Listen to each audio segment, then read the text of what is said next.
what so proudly we hailed at the twilight's last gleaming, whose broad stripes and bright stars through the perilous fight o'er the ramparts we watched were so gallantly streaming, and the rockets' red glare, the bombs bursting in air, gave proof through the night that our flag was still there. Oh, say does that star-spangled banner yet wave o'er the land of the free and the home of the brave?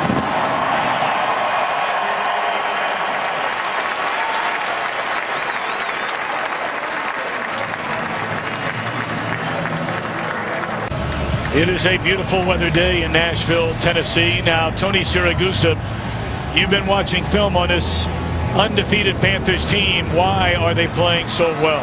You know, Tom, Ron Rivera, the one thing he does is he keeps it simple. They have a great recipe for success. They play lights out physical defense. They establish a new line of scrimmage. They're all running to the ball. You're going to see that today. Offensively, they protect the ball. They're +6 in the turnover ratio, and they run the ball extremely well. The other factor is Cam Newton keeps the chains moving with his feet. You're going to have to go and contain them. Contain him if you're Tennessee. And we'll be checking in with Tony throughout the entire day. Mike Mularkey taking over for Ken Wisenhunt just last week, got the win in New Orleans. What a job Ron Rivera's done. I mean, it looked like he was on the brink of being fired 2 years ago. 40, 31-1. They've been to the playoffs in back-to-back years. Tennessee won the toss and wants the football. Dexter McCluster 4 yards out of his own end zone. And he is slammed down at the 17.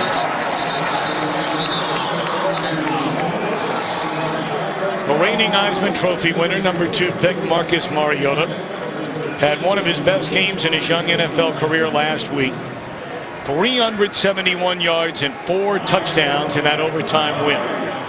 Looked very poised coming back. I think Mike Mularkey, the interim head coach, did a nice job in changing the offensive line to give him better protection, as well as how they did things, keeping the tight end in, chipping off with backs. They just don't want him getting hit any more than he's been hit this year.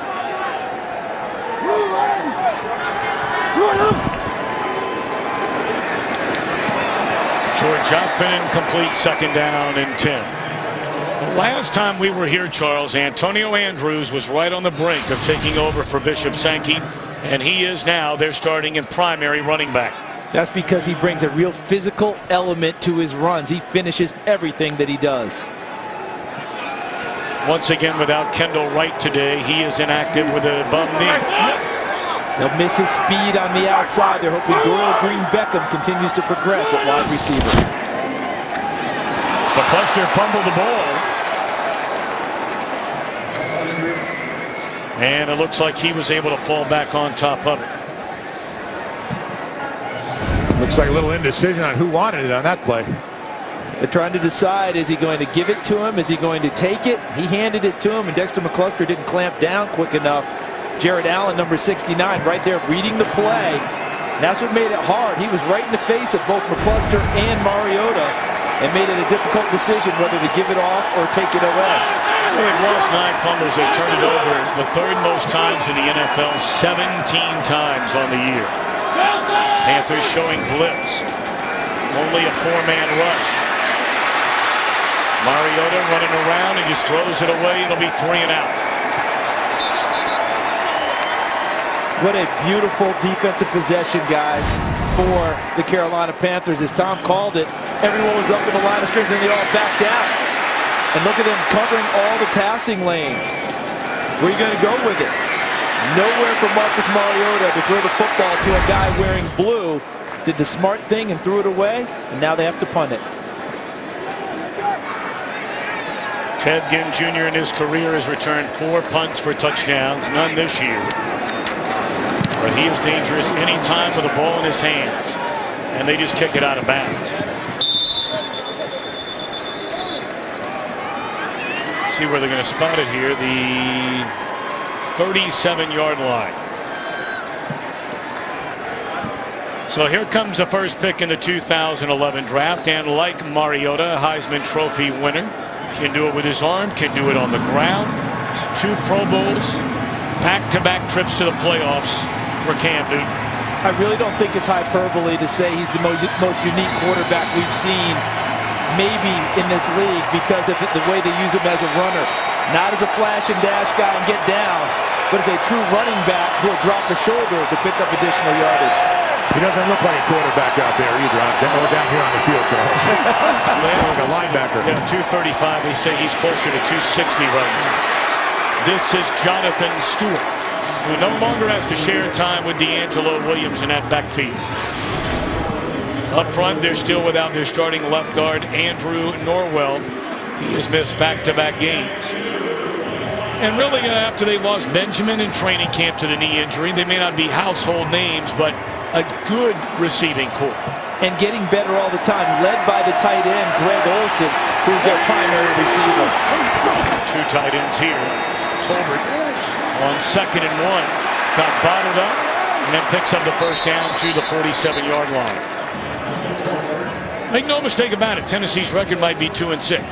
But on defense, they have played good football. And look at the guys up front. Daquan Jones doesn't get the attention, but he's playing almost as well as Jarrell Casey, who's their Pro Bowl defensive end. The guys at the linebacker position, Wesley Woodyard is their leader. And in the backfield, that's where they have the issues.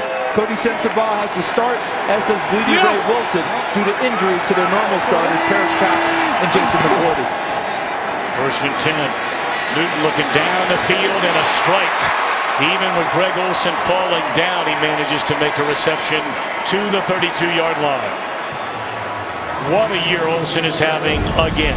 And he's going to do it all day long from different spots. This time he's in line as a normal tight end, what they call the Y position. And look at him just circle into an open spot. No one picks him up there, just finds open grass, and Cam Newton delivers. 20-yard reception for Olsen. 38th catch of the year, and he'll add another one to it. Short of a first down to the 24-yard line.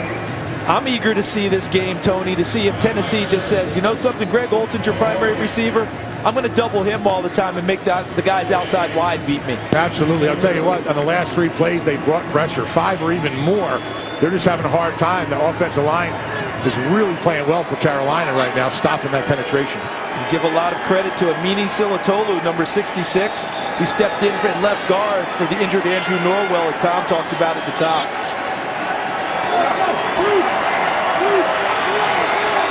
Second down and 2 at the Tennessee 24. Spinning away from one tackle, and yet another is Stewart, but denied the first down. Woodyard the first one there to get him. And this is a spot on the field where Cam Newton becomes a primary ball carrier. Let's see if Carolina wants to go there, if they want to continue to run the big backs. They ran Tolbert on short yardage earlier today. Do they go there, or do they go ahead and use their number 1 weapon with the big number 1 on his shirt? 3rd down and 2.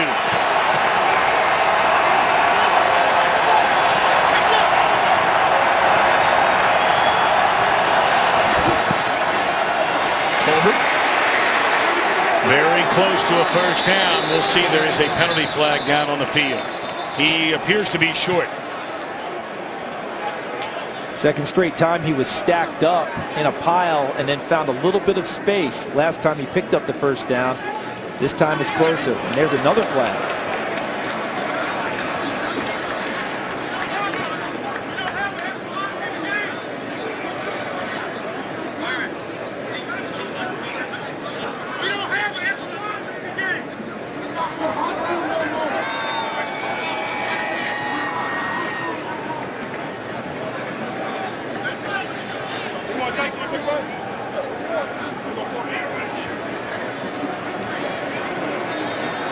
We got a few things sorted out. Illegal formation, number 74, offense.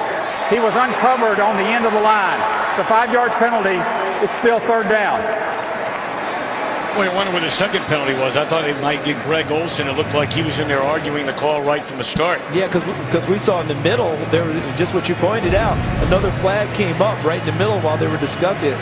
There's Redmer 74 who they called the penalty on. And right there, that's the line judge, Byron Boston, throwing a second flag, but that was never discussed. All right, 3rd and 2 goes to 3rd down and 7. They're backed up to the 29-yard line. Tennessee is a pressure-type team. Look at that. No one with their hands on the ground in their formation until now. Only a 3-man rush. And there is Olsen. It's like money in the bank to the 19 and a first down. Everybody says they want to slow this guy down, yet nobody seems to do it. Tony, I don't think what anyone understands is we see Olsen here in the slot now. Remember, he was in line tight end before. And once again, just runs a route where he finds an open area. But he's not being doubled. He's not being hit off the line of scrimmage. It's a very strange phenomenon that the leading receiver coming into the game already has 3 catches, and none of them have really been contested.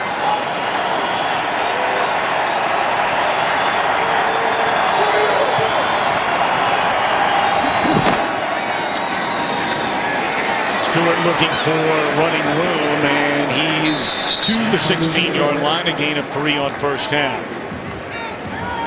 Stewart taking center stage in the Panthers' backfield after the release of D'Angelo Williams.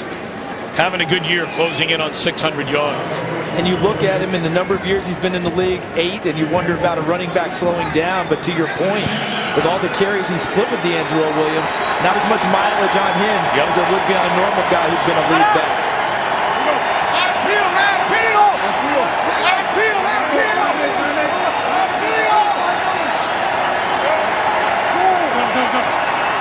Eighth play of this Carolina drive.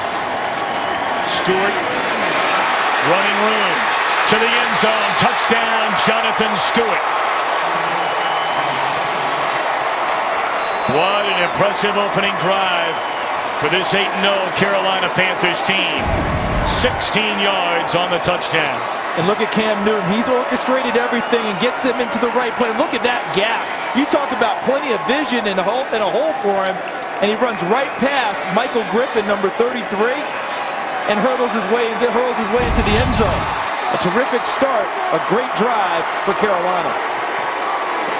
Well, getting booed is Cam Newton and Stewart. They gave the ball, all the Panthers give the ball to a young kid sitting in the stands after they celebrate a touchdown. Point after is good by Graham Gano.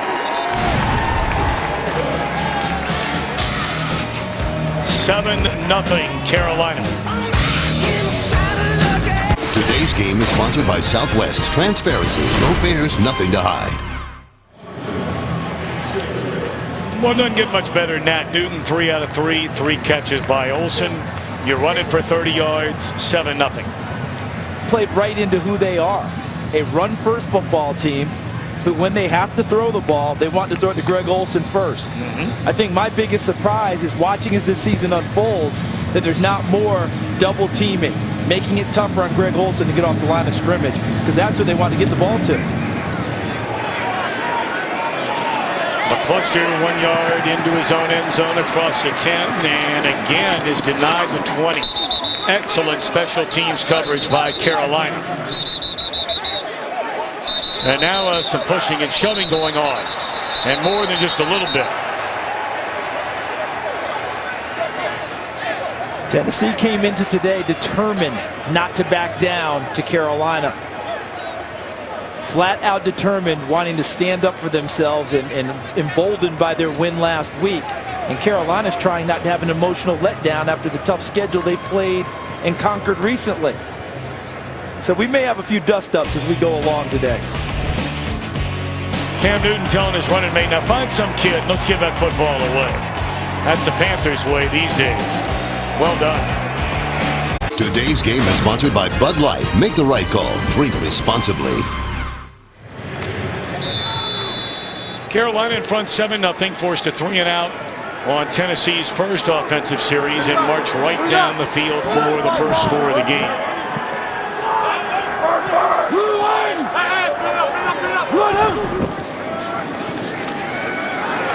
Kuechly right there to meet Andrews on first down. Tony had an interesting observation during our timeout a moment ago. Yeah, so what happened, the penalty before the touchdown, number 74, Mike Remmers, did not report eligible. So there was a penalty on the play. Actually, the Titans stopped Carolina. It would have been 4th down. Now, Walt Anderson went over and talked to Mike Mularkey. Mike Mularkey chose to go and make it 3rd and 7 instead of 3rd and 1. But that could have been the difference between a field goal and what we saw as a touchdown. So that could come back to haunt them. Yeah, been a 4th and 1 as opposed to 3rd and 7. They pitch it to McCluster, and oh my goodness. That is Shaq Thompson, the rookie #1 pick. And I mean, he laid a big one on McCluster. This is what we used to call, let me introduce myself, Tony. Absolutely. Now, this right here is how you tackle. Right here. Wrap them up, lift them up. It's almost like a wrestling move, like a double leg takedown right there. I like how he drives his feet and doesn't let the guy with the ball, the runner, go and get any more yardage right there. That's called stone cold stopping. That's good.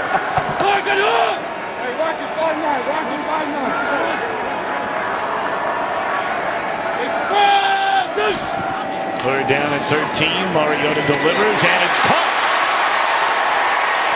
Delaney Walker, a mighty fine tight end in his own right. And that is the first big play of the game for Tennessee. They pick up 22. Now, for both of these teams, their #1 receiver is their tight end. And in this case, Tennessee chose to use Delaney Walker split out as a wide receiver. And he just ran a route just like one inside of Charles Peanut Tillman, number 31. Really accurate throw from Marcus Mariota. Big first down for Tennessee. Big game last week. Big career, really, since getting the chance to play regularly out in San Francisco.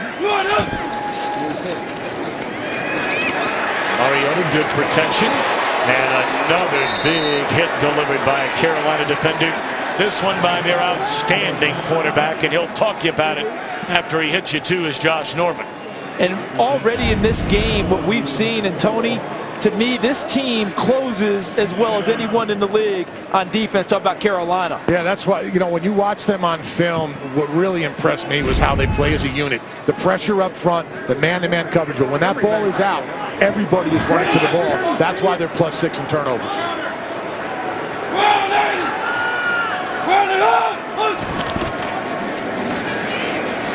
Fake it to Sankey, and oh, look out.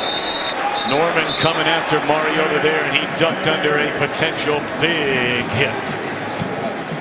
Fortunate there, because Josh Norman had him lined up. And Marcus Mariota, whose knee is progressively getting better, so we will see a little bit more quarterback run game. Watch Norman 24. See, because Mariota did not slide. He did not tell you he was going to slide and get the protection afforded. When you stay up like that and come in head first, you're still a runner, and you're subject to the big hits. Third down at 5. Four-man rush. Mariota steps out of there. He's going to run it. Slides in midfield for a first down. He did a lot of that, and you saw him do it, Charles, in his final year at Oregon. And I love the way he's such a quick learner. One play after not sliding and taking potentially a big-time shot from Josh Norman, he gets into open field, knows he has the first down, and look at the intelligence come into play now.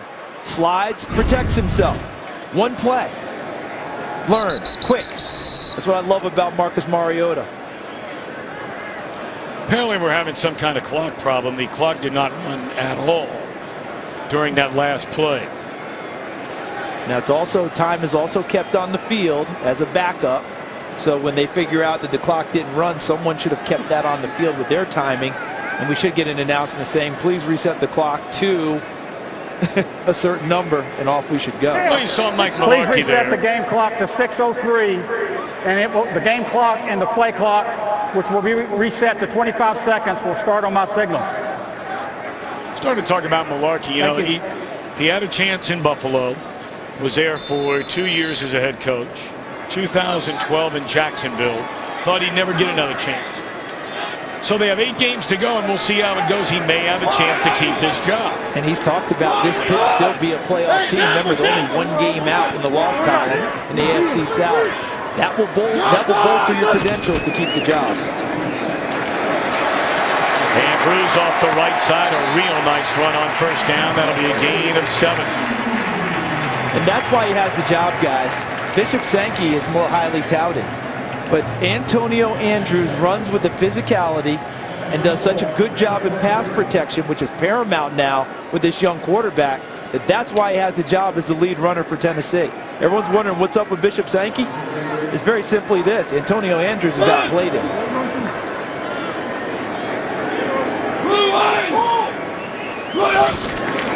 It's a gain of 6, so second down and 4. No running room this time. It'll bring up third down. Kuechly has his helmet ripped off, and he's going after. Or is that Jared Allen? That is Allen. 69, not 59. Yeah, and he got into it with, it looks like, is that Supernall? No, it was 88. That was Craig Stevens. Check in quickly back in L.A. with Kurt Menefee. Well, tight end Zach Miller hadn't scored a touchdown in 5 seasons until last Monday night. He's now got 2 in 6 days. Takes this one from Jay Cutler, 87 yards against the Rams, all tied up in the first quarter. Tom and Charles. And these tight ends can run nowadays, can't they? I mean, this is a whole different ball game. Third down, and it's caught. What a nice reception. And that's Anthony Fasano. He is a very underrated player. Been a good player in this league for a long time. It's hard. People may have forgotten he was a first-round draft pick of the Dallas Cowboys back in the day. So here's Fasano. He's just going to go into the flat here, and Mariota finds it. But look at the nimbleness of Fasano. Pulls it down, runs up the sideline, and gains big-time additional yardage. Look at him reach out and catch it, turn, and get upfield. If you're a defensive back, you don't want him running in your secondary. He's a big boy now. Not with a 10 to 12 yard head start. You certainly don't. 6'4", 255 coming your way. First down to 25, and again it's on the ground to McCluster, and along the sideline dives, waiting, touchdown.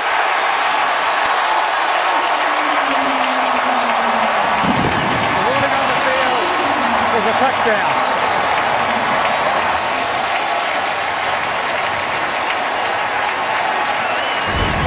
What a great second effort on this one, huh, Charles? Oh, tremendous, but watch the hole that's created here for Dexter McCluster. Look at this. Talk about wide open, and now he's got nothing but vision out there. He can see it. Did he step out? That's what they have to determine, because that right foot, before he launched, because the ball hits the pylon inside, that should be a touchdown if he does not step out of bounds on the sideline. You see right there at the end, Kirk Coleman trying to get to him, but the ball got to the goal line and the pylon. If he stayed in bounds, that's 6. It's a first rushing touchdown. On the field is a touchdown. The previous play is under further review. Well, they review every single scoring play. If it stands, it'll be their first rushing touchdown since the 5th game of the year. We wait on the judiciary's ruling. Today's game on Fox is sponsored by Ram Trucks. Guts, glory, Ram. By Pizza Hut's Triple Treat Box. Make any night a holiday. And by Visa Checkout, the easier way to pay online. Sign up now. After reviewing the play, the ruling on the field stands. Touchdown. So a 25-yard touchdown run by Dexter McCluster. Yeah, and I think this is the right call. Let's take a look right here. There's McCluster. You still see green there with that blue and the white spat job. And then he dives, and the ball hits the pylon and gets in. And watch, look to the right of your screen behind the play with Dexter McCluster. You'll see an official come into play. I saw his shoulder there. It was Byron Boston, the line judge. He was right there. No reason to turn that one over.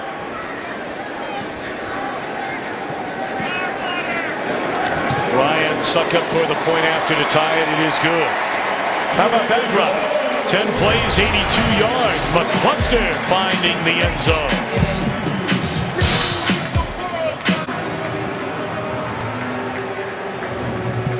10 plays, 82 yards, nearly 5 minutes. You don't see many of those kind of drives against this Carolina defense. No, you don't. And the key to me on that drive, third down.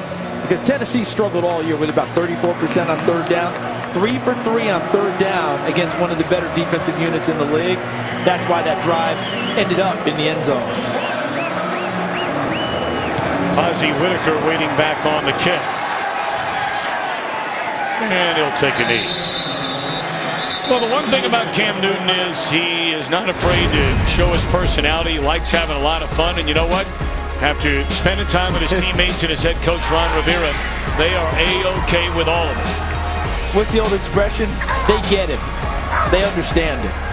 I'm sure when he first hit the league and the veterans were checking him out, maybe there was I'm not so sure about all this. But they understand how hard he plays, how much he cares about the team. He doesn't care about stats. People think he does, and that's not the thing. His stat is 8-0, and his team gets him. So all that joy of how he plays, they're totally fine with it. Well, Ron Rivera saying yesterday, not one time has he ever walked into Mike Schuler and me and say, hey, I need more touchdown passes and more touchdown yards. Dude, let me up my percentage with some different passes. He'll throw it on first down, and there is his money man. And that is Olsen up to the 34-yard line, a gain of 14 on first down. This just does not make sense to me that Greg Olsen gets such easy releases into the secondary. It's not like this is a Phantom Raider showing up today, and hey, let's throw the ball to Olsen. They've been doing it all year as the primary guy, and he's getting free releases in the secondary and running his routes and getting open. Olsen is 135th consecutive game. Only Jason Witten has a longer consecutive game streak at tight end. Newton, somebody else will catch one besides Witten. Corey Brown in his second year out of Ohio State. And what helps them, since they're a run-first team, over 50% of their plays are running plays, is the ability to throw the ball deep when they want to. Get people up close. Corey Brown gives them speed out wide, as does Ted Ginn Jr. to take the shots downfield to keep a defense loose.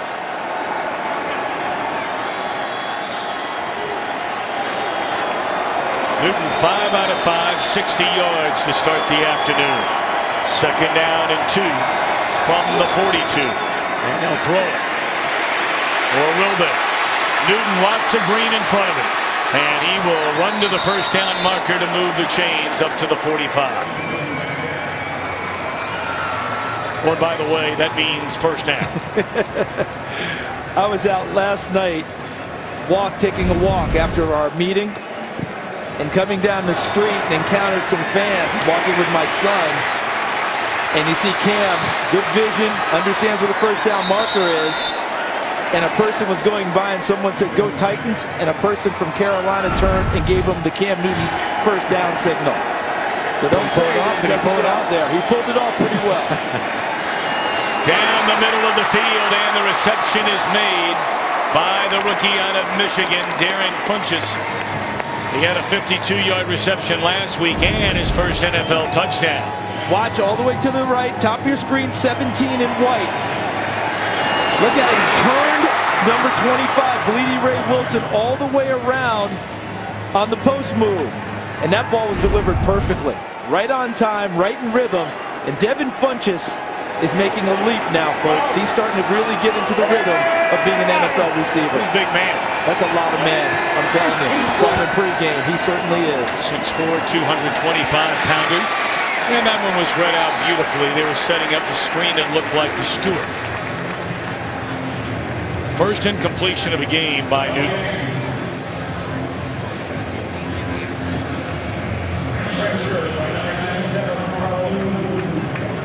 He's down on the field in pregame and had a chance to talk with Devin Funchess a little bit.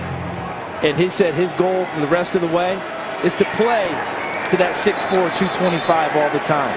Because if he does that, he's got a chance to be a dangerous receiver. Ineligible downfield, number 70 on the offense, prior to the pass being thrown. It's 5-yard penalty, still second down. Well, that came rather late. Yeah, they had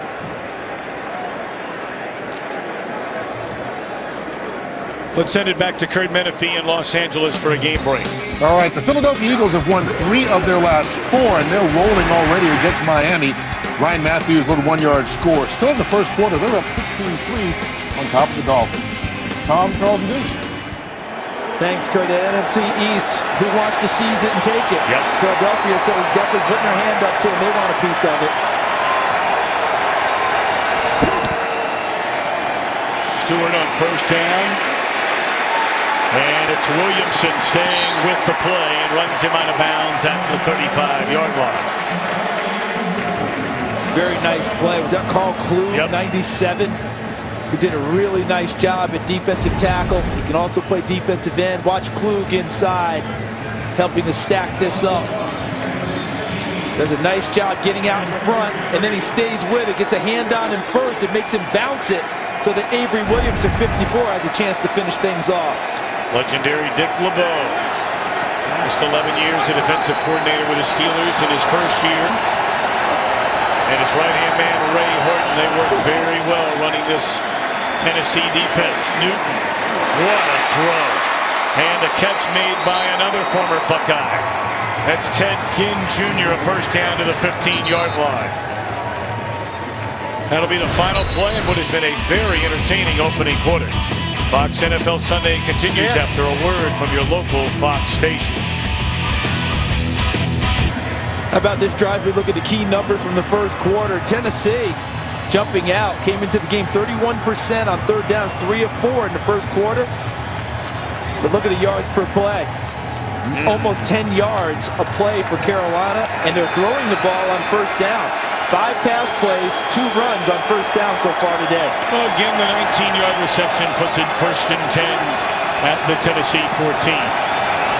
Cam Newton in total charge of this offense now, doing all the orchestration and getting them into the right plays. Taken one way, came back. That's Dixon, the backup tight end.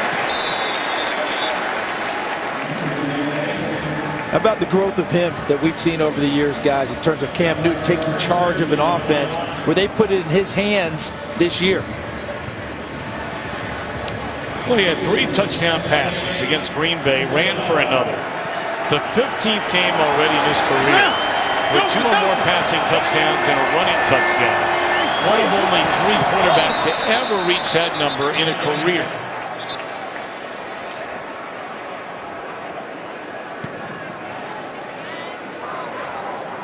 Encroachment, number 96, defense.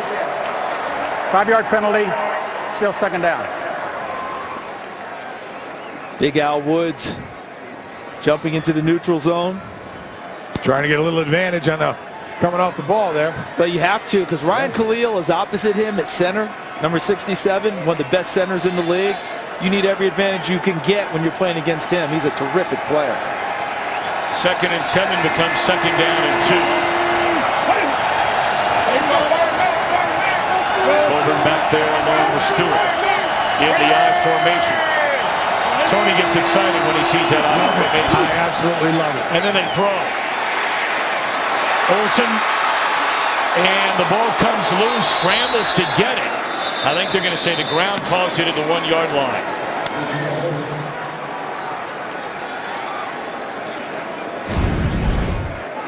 Olsen again in line as a tight end, and another free release. No one chips him when he comes across the middle.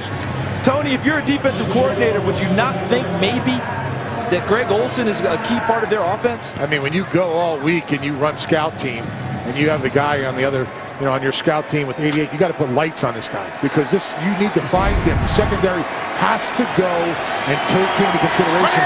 He's a huge part of this offense. Extra offensive lineman, 2 tight ends, I formation. And again, they're going to throw it. And in the end zone, it is Dixon for the touchdown. His first of the year. Tell you what, man. Cam Newton is having some kind of game. 10 out of 10, and now they're going to find a youngster in the stands. Ed Dixon. Look at that little man. Oh, that young lady he gave it to. Very nice. And it's the continued orchestration by Cam Newton, not only of the offense, but of the touchdown celebrations. He gets there and makes sure the guys give the ball to someone, and he points it out. Hey, Make sure it's a little kid. Let's make them happy today. I'll tell you what, the Titans secondary is making it nice and easy for this Panthers team to go down the field. The secondary really needs to get it together. Got guys running wide open in the secondary. Point after good. Well, Charles, you have your son this week. Tony, why don't you bring your son? I'll bring mine too. We'll put him in a 4 corners in Charlotte next week. And maybe we hit the lottery with 4 balls walking out of it. Well, at least a career high to start a game for Cam Newton. 10 out of 10, 115 yards. Touchdown to Dixon a moment ago. Tell you why this young man is so impressive. I don't know why it was, Charles. It seems like when he first came in the league, you know, you heard people talk about him. He's fake. It's a. Yep. I remember that very well. A lot of that kind of talk. That all goes away when you win, guys. Sure does. Real quick. And he has matured. Yes, he has. Talked about his love for children, long time with us yesterday, and he's making sure all his teammates are giving footballs away to kids. It's good stuff. Today's game on Fox is sponsored by the Ford F-150. Every other truck is history. Bio Tesla. Ask your doctor today. And by Microsoft Surface, the official tablet of the NFL. It's a big league place right there. The Country Music Hall of Fame in downtown Nashville. Man, in Ryman Auditorium before you got to the Hall of Fame, you played Ryman, you'd made it. No doubt about it. All right, 14-7 game, back on offense. After a touchdown drive the last time they had the football, Mariota and the Titans. How about the last series of 3rd down? Tennessee had to convert. Marcus Mariota with his arm to Delaney Walker. Big pickup. Then he goes with his legs. No one open. Picks it up there. And this pass out into the flat to Anthony Fasano. And he picks up additional yardage after the catch. 3 of 3 on 3rd downs. This young man keeping Tennessee in the ball game. 3 of 4 overall after that opening drive. Went 3 and out. Cluster the touchdown. And he's up to the 25. It'll bring up 3rd down and 4. So another 3rd down. You know, on our pregame show today, our guys were talking about Marcus Mariota, Jameis Winston. Who do you like? Who's this? Who's that? Who do you like? Listen, I love them both, and I'm not going to ride the fence. Winston is playing over his last 4 games as well as you could play. I mean, it's big time. But this kid here, he's just as special because we thought he wasn't a pocket guy. And he's doing most of his damage from the pocket in his young career. He adapts and picks up things so quickly. It's amazing watching him mature and grow. 3rd down, and there's the cluster again. He beat Keithley. And a 1st down up to the 37-yard line. There's him sitting in the pocket right there, Charles. And Charles, you wonder if the knee injury has not forced him a little bit now to stay in that pocket. It has helped with that. I think he's healthy as he's been since the knee injury. So we've seen him take off and go. But I think he's learned how to be more selective. And Tony, I think you're right about that. That knee injury has forced him to be even more of a pocket guy and be more judicious before he takes off.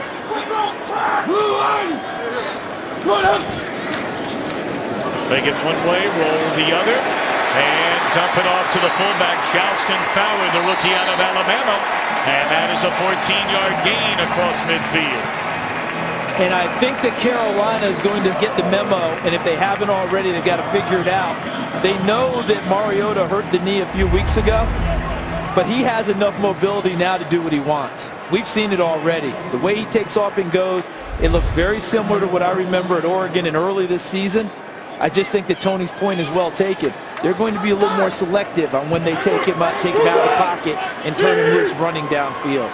Down here on that field, he has that extra gear when he kicks it in, man. I'll tell you, he can move. Good protection here. Wide open is Delaney Walker to the 32.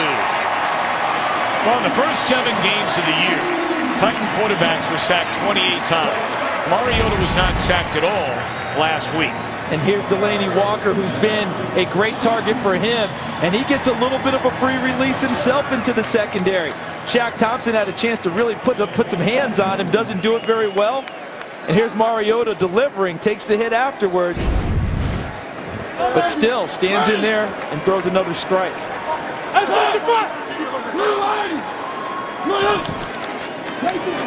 First down, Andrews tries to cut it back to the inside, and Kuechly runs him down at the line of scrimmage.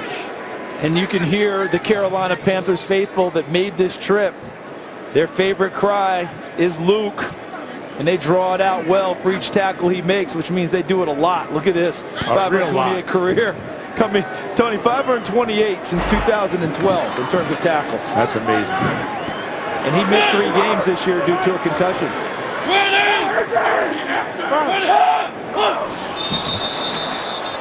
Looked like movement on the right side by Byron Bell, the former Panther. Ball start, number 76, offense.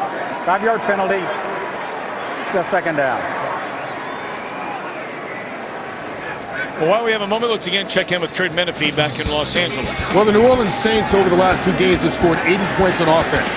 They've given up 83 on defense, so no surprise they don't stop Matt Jones here. His first touchdown since week 5, 78 yards. Third touchdown pass of the day for Kirk Cousins. They're up 20-14 pending the extra point. Tom? Kurt, thank you very much. Little delay, and this is Bishop Sankey. They remember he was a second-round pick. A year ago, the first running back taken in last year's draft. That's his first carry, guys, in 3 games. They like what Antonio Andrews brings them in terms of physicality running the football, as well as terrific pass protection, because their #1 goal now is keep Marcus Mariota upright and not hit as much. Sankey has to start competing for his job and run with a little more physicality inside. That's what they want to see from him, as well as pass protection. That's been a bugaboo for him. So now a third down and 11.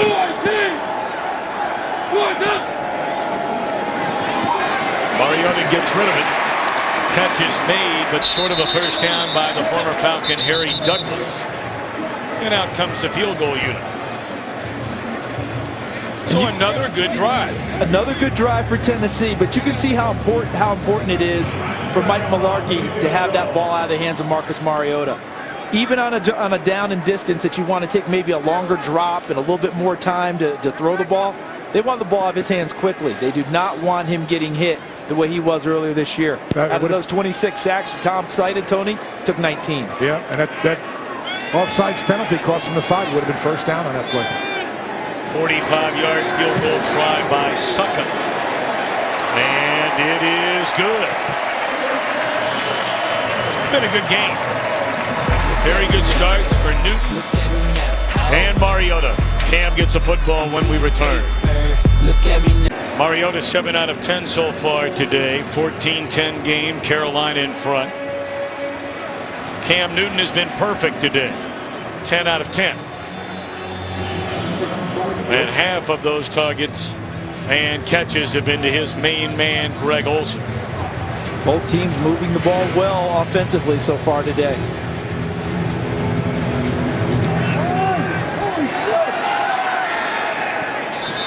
Carolina ball at the 20-yard line. And Tony, when I say pre-release for Greg Olsen, wow, that's all we've seen all day.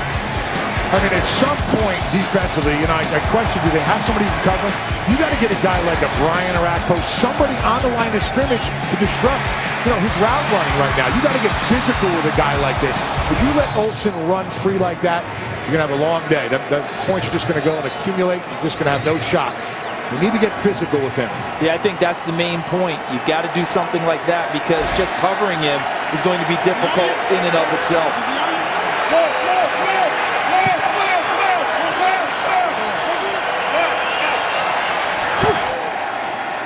Stewart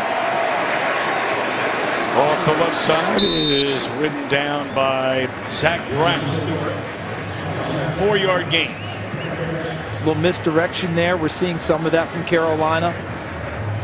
Seeing how they take the ball and move it one way and then have the runner cut back.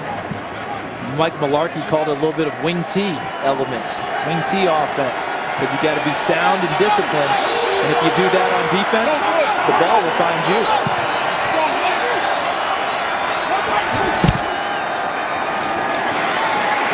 Cam took it himself and very close to a first down. Did he get to the 30-yard line? It looked like he did.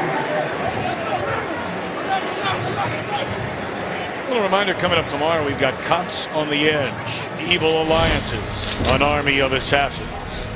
No back alley throwdown. Gotham, Rise of the Villains. All new tomorrow right here on Fox. I tell you, that is pretty true to the original Gotham City Batman comics. Very dark. People think, you know, it's that campy stuff we saw in the 60s. This is truer to the original premise. What a strange looking character in that show. Cam did not get the first down, and now he does. Third down the foot. You know, being a nose guard, you know, when I came into this league, if you get a guy like Cam Newton running a quarterback sneak, how do you stop him? The size of his body, the size of his legs, the length of how he can go and stretch the ball out. I mean, he's bigger than some of them offensive linemen, it looks like. He just gets low like this and drives. Even if you're the low man and leverage, it's difficult, isn't it? Man, I don't know what I would do. Right now, we just applaud. Exactly. Or cry if you're rooting for the other team. And another completed pass. And again, Dixon, the backup tight end. 11 of 11 is Cam Newton so far today. That offensive line for Carolina giving Cam Newton all the time he needs to look downfield. Guys wide open. They're playing great today against a good defensive line from Tennessee. 17-yard gain. It is at the 47-yard line. First down for Carolina. Down the field into traffic. Had an eye on Ted Ginn Jr. So for the first time today, an incompletion by Cam Newton. And nice coverage by Cody Sensabaugh, number 24. He made a play on the football. This wasn't an incompletion just because they didn't connect. This was an incompletion because Cody Sensabaugh was right on the hip of Ted Ginn and makes a play on the football and helps force it. And you see also coming underneath and wearing number 55, that was Zach Brown falling back into coverage from his linebacker position.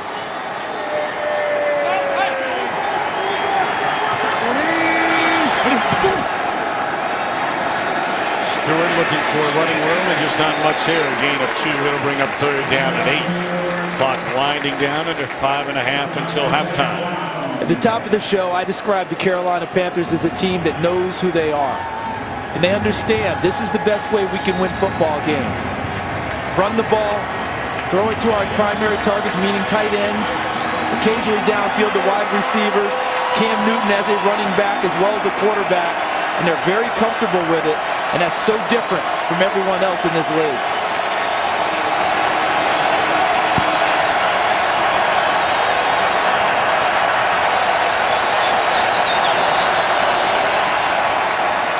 Timeout. This is the first charge timeout, Carolina. So a third and 8 upcoming with 4:53 to play until halftime. Panthers lead by 4. This game is sponsored by K Jewelers. Every kiss begins with K. 10 Carolina leads, under 5 to go until halftime. Third down and 8 from midfield. Blitz coming. And Newton dropped to the 40.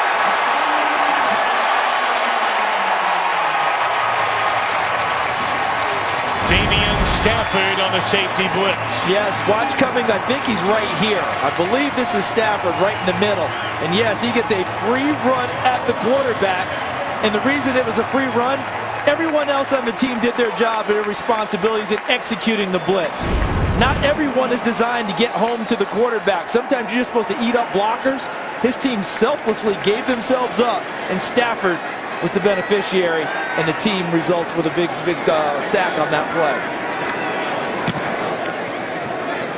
First time we've seen Brad Nortman today, and his punt, a fair catch at the 12-yard line.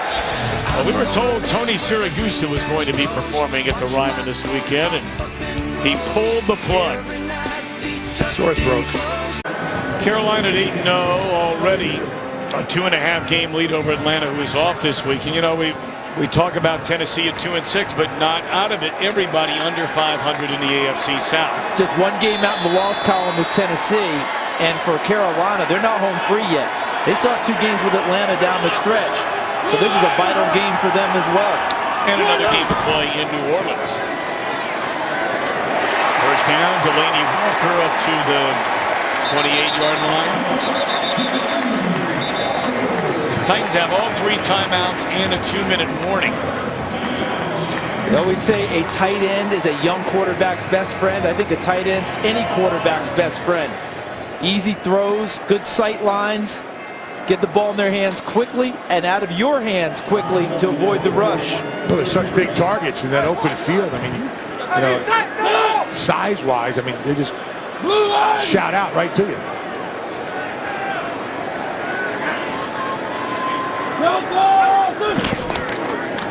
Turn around and hand it to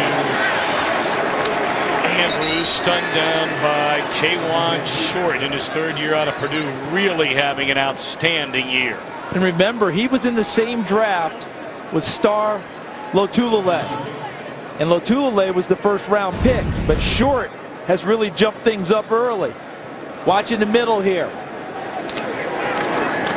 K'Wan Short goes right through the attempted block of Joe Looney, 78, right through his shoulder pad area, and gets right into the backfield to spill the play. Short was the NFC's Defensive Player of the Month in October. Had 5 sacks, has 6 on the year. Mariota to run it, and slides down. Contact was made by Kurt Coleman, no penalty flag, just short of a 1st down. And this is a tough judgment call for the officials. We saw something similar last week, didn't we, with St. Louis and Minnesota? Yeah. He's going into a slide, and he's actually losing the football, has to get the football back as he goes down, and the tackle executed over the top by Kurt Coleman. He was going into an obvious slide. Well, they're going to get this play off 3rd and 2 before the 2-minute warning. The answer is no. Just now they realize that.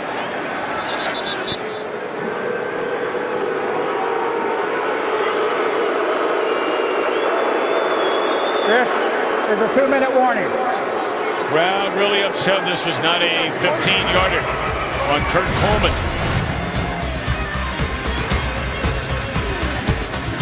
Get apps, video, and more at iTunes.com/NFL.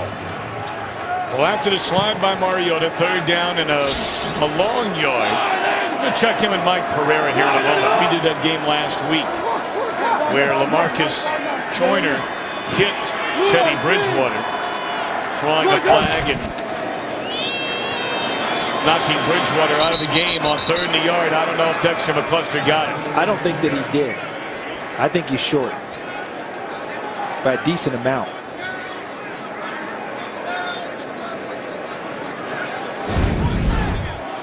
I mean, normally in 3rd and short, you're not running your scat back into the teeth of the defense. Normally that's an Antonio Andrews type of a carry, but they gave it to McCluster, and I thought Carolina stacked that up very well. I can't wait to see where the actual spot was and where it is on the chains, but I thought he was short by a decent amount.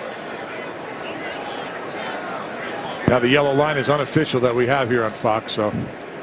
Good call on that one, but see that? Short. Yep, but it's pretty close, right, guys? You have to punt this. 1:44 to go. Carolina will get it back. 2 timeouts remaining. Hey, Mike Pereira, I want to join you back in Los Angeles. You know, just looking at those 2 plays. And I'm sure Mike Mularkey was asking the same thing a moment ago. Did you think that was a play that should have drawn a flag? No, I'll tell you, I didn't. For one thing, you know, a lot of the quarterback slides are late slides, and what the officials are told is even though it's a late slide, it's only going to be a foul if you lead with the helmet and make contact with the crown of your helmet, or you go to the head or neck area with your shoulder or forearm, and neither in that case I don't think happened. So to me, they were right not throwing the flag in this situation. I agree with you. You know, we were talking after looking at that, but the Joyner play, he went in with a forearm, he went in with the elbow, made contact with Bridgewater's head. Coleman did nothing like that on that last play. And look out, Ted Ginn Jr., one of the fastest men in football. And he will take it the distance. Ted Ginn Jr. And there is a penalty flag all the way back to the 20-yard line.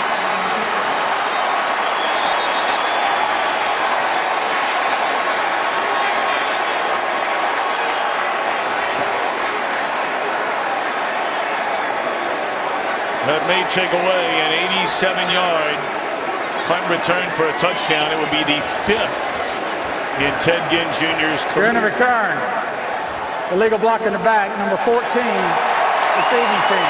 Joe Webb. 10-yard penalty from the spot of the foul. First down, Carolina. And Joe Webb's been having a sensational season as a special teams player. One of the top vote getters for the Pro Bowl already. And he just wiped away a punt return for a touchdown. Let's take a look here. And to the right of your screen was where the play occurred. And we'll see if we can get it here. Coming back to the right of your screen, coming back right back at you. Right there. Yep. And he was nowhere near the ball carrier. How many times did we see that in the course of a game? The guy that's farthest away or not really impacting where the play is occurring, trying to help out, ends up getting the flag, and it brings it back. Tennessee saved on that play. All righty, so we have 1 minute left to go. Panthers with 2 timeouts remaining.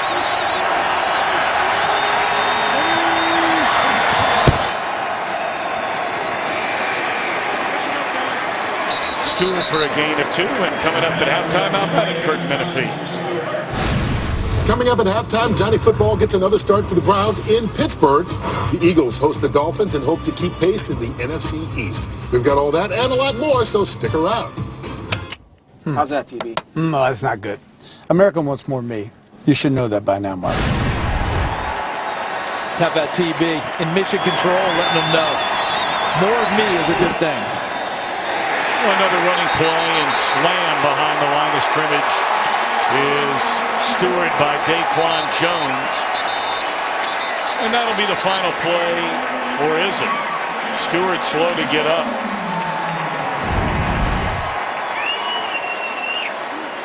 Daquan Jones to the top of your screen, wasn't even blocked. And hey, listen, I wasn't the greatest player in the world, but you know what my coach has always told me? An unblocked player ought to be a pretty good player on defense. All right, you ought to be able to make a player too.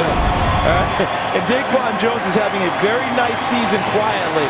Jarrell Casey is their headliner on the defensive line, but Daquan Jones is playing almost as well as Casey, who's playing at maybe a Pro Bowl level.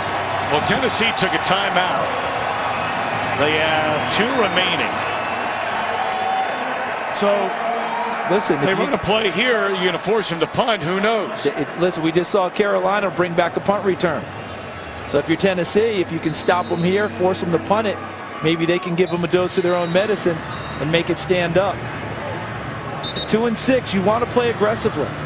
Yeah, as you pointed out, they're only a game out in the loss column in their division. And Mike Mularkey has said, we haven't quit talking about the playoffs around here. There's no reason to do that. So let's go out and play and see what happens.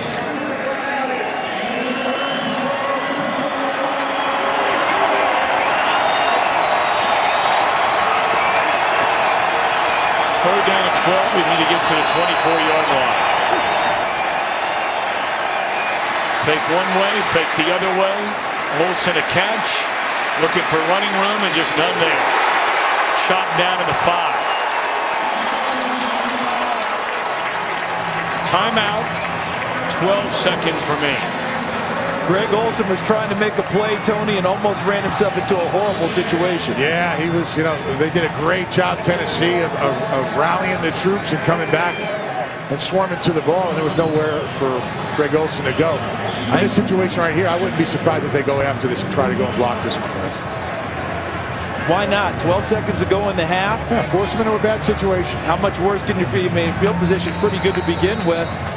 I'm with you. You take your shot trying to get one.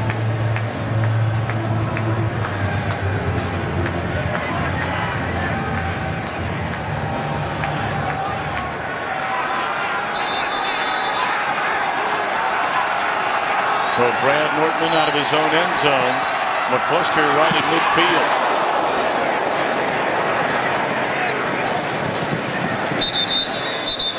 Four seconds left. Well, there's a new tradition in college basketball. The Gavitt tip-off games. The Big East against the Big Ten for 4 days. It begins November the 17th. That's this week. Nebraska against Villanova. Only on Fox Sports 1. Villanova ranked number 11. And maybe the best dressed coach in America, Jay Wright. Yes. That man is dapper. And by the way, he can coach. Yes. Good program he's got going on. And tip of the cap to Big Daddy Dave Gavitt. They're playing these games in his honor, the creator of the Big East Conference. Well, you really only have time here for a Hail Mary unless, of course, you play for Arkansas. Then you can just flip it around about a half a dozen times. Or Miami. Let's see if they can get Dorial Green Beckham down there and maybe throw it up in his direction. Well, just throws it away, and that is going to end the first half. An entertaining first half. Carolina 14, Tennessee 10. We now go to Kurt Menefee and the gang standing by in Los Angeles for the Visa halftime, which begins right now. The excitement brought to you by Nissan.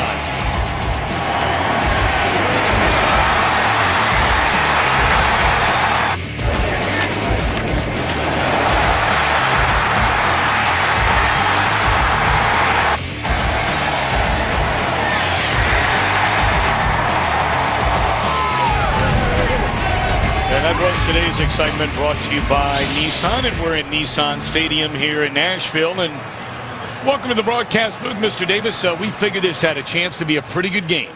Naturally, you're going to think Carolina 8-0, another team 2-6 at Tennessee. Big favorites, Carolina, but Tennessee's a confident-looking team right now. Been a good first half. It's almost like they took that deep breath, cleansing breath. No one likes to see anyone lose their job, but they seem to be a lot looser, playing a lot freer when they go out and do things. And of course, the win last week helped them do that. What I'm looking for in the second half to see which defense makes a play that really benefits their offense. Can someone get a takeaway? Can they take away the primary weapons of the other team? Whitaker up to the 21-yard line, and let's check in. There's a penalty flag, and I tell you what, there's a lot of pushing and shoving and jawing going on, really, since the opening kickoff of this game. Yeah, it's definitely a no-back-down game for either team.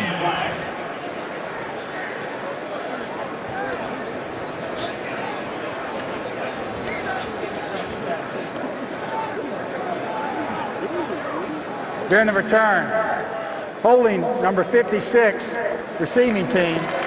After distance to the goal from the end of the run, first down. Second downstairs with Tony Siragusa. Thanks, Tom. Had an opportunity to talk to both coaches, Coach Mike Malarkey. When I spoke to him, he said, you know, we need to do a better job in this secondary with our coverage. Too many guys running wide open. We have to believe we're in the same situation we were last week. Someone just needs to come up, and we need to make a big play here in the second half. Ron Rivera, I asked him, what didn't he get accomplished in the first half? He said, we called a couple blitzes. We need to go and get that done. When we call a blitz, it's got to be a big play. We can't give them life, and you need to do a better job of Mariota. We got to keep him contained in the pocket. He's too much of a big play threat. Well, both quarterbacks were very, very good in the opening stanza. Mariota 8 of 12, Newton you see 12 out of 13 with a touchdown. And on first down, Stewart, who had a very quiet opening half. It'll be a gain of 3 on first down. And some of the numbers, anything jump out at you, Mr. Davis? As I take a look at them, third downs for the Tennessee Titans, 4 of 7. That's huge for them. When I look over for for Carolina, nothing in particular jumps out, but 44 rush yards. Okay, normally this is a team that's going to average about 130 yards a game or so. So when they run the football, they're not getting what they normally get. They average 142 per game. Yeah, they're the #1 rushing team in the NFL so far. They've gone 19 straight games with over 100 yards rushing. And short of a first down is Stewart up to the 20-yard line. Take a look, Cam Newton, a terrific first half, throwing the football. 1 point was 12 for 12 before a last incompletion. And Greg Olsen, running unencumbered into the secondary, had a big first half. Two extra offensive linemen, two tight ends check in for Carolina on this 3rd and 1. Norris Searcy has been active from the secondary position, 4 tackles in the first half. And again, they're without starting corners McCourty and Cox. 3rd down, Tolbert gets leveled by Williamson, but it looked like he had enough for a first down. You get a guy like Tolbert, you got to gang tackle him. One guy's not taking him down. You can't. One guy can't wrap his arms around Mike Tolbert. No, It's true. it's like trying to tackle a piano. I mean, look at it. And they did a nice job, as you point out, Tony, having more than one person there, but he got enough for the first down before they were able to do so. Tolbert's a nice, solid player. Into the Pro Bowl as a fullback, Yep. 2013. Been a good player a long time. First with San Diego and now a little closer to home where he played collegiately. Cam avoids a sack, but then is caught from behind. That's a great job by Michael Griffin. As you said, Tom, you got to be relentless. You got to keep coming after a guy like this. Let's take a look at where he was going first with the football. They were going for the big one downfield. They wanted Ted Ginn, but it was well covered, so when he pulled it down, then from the backside, why did Michael Griffin get him from the backside? Tony, as you talked about, the blitzing of Tennessee. That's it. They had Michael Griffin on a blitz, didn't get home at first, but because they covered well in the secondary, they were able to get him on the second move. The big plays come on defense when you're relentless. It's a loss of 7, so 2nd down and 17 and a timeout. This is the first charge timeout, Carolina.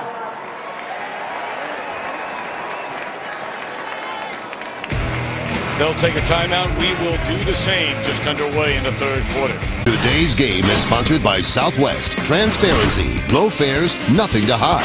By Burger King, introducing new Buffalo chicken fries, a better way to Buffalo.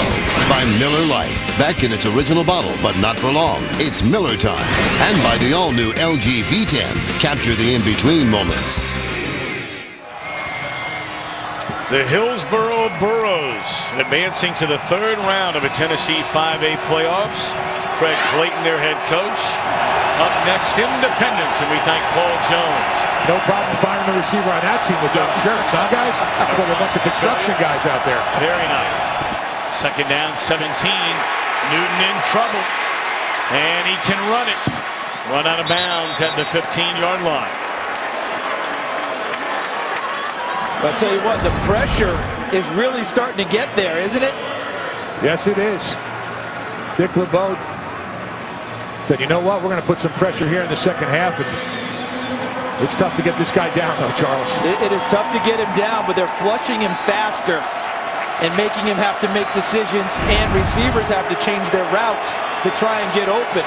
Wesley Woodyard chased him out before he had any chance to get set up and find anyone downfield. And you want him to escape to that side, his left side, so he's not able to throw the ball downfield. 3rd and 18. And Newton sacked at the 7. Brian Orekpo, he had 2 a week ago, and that's his 6th of the year. And let's go back to what Tony told us at halftime. What did they say that they needed a better job of, Tony? Mike Mularkey, they said they needed better job coverage in the secondary. Well, they got it on the last 2 plays because Cam Newton didn't have a chance to find anyone. He said, we're in the same situation we were last week. Someone's got to come up with the big plays. And obviously on this drive, his defense came up with some big plays. Covered it, and Orakpo got home for a sack. So Carolina scored touchdowns on its first 2 drives. They have done nothing since then, and look at that roll. That's like Dexter McCluster down the sideline. Did not step out of bounds. Sometimes it's better to be lucky than good, guys. Amen to that, brother. Amen to that. Well, you be the judge. Did this ball hit out of bounds? It certainly looks like you could have a case that it did right there. See the ball, but Laird Hayes, the official, was right on the sideline staring it down. He had the best view, and he determined that the ball stayed in bounds. And boy, how big was that for Carolina's defense to pick up an additional 20 yards. All right, first possession of this half from Mariota. First down throw right on the money. And and a gain of 7 on first down. Catch made by Justin Hunter. When Justin Hunter caught that ball, it was like a pitch from down here on the field, man. You heard boom. And you know, the thing that was probably really underestimated about Marcus Mariota coming out of college was his accuracy. We all talked about it because his numbers were incredible, but a lot of that was attributed to the Oregon offense and how many guys were wide open when he threw the football. He's an extremely accurate thrower, even in traffic. Gain of 8, second down and 2. And Andrews will find a little seam and a crease to pick up a first down up to the 41.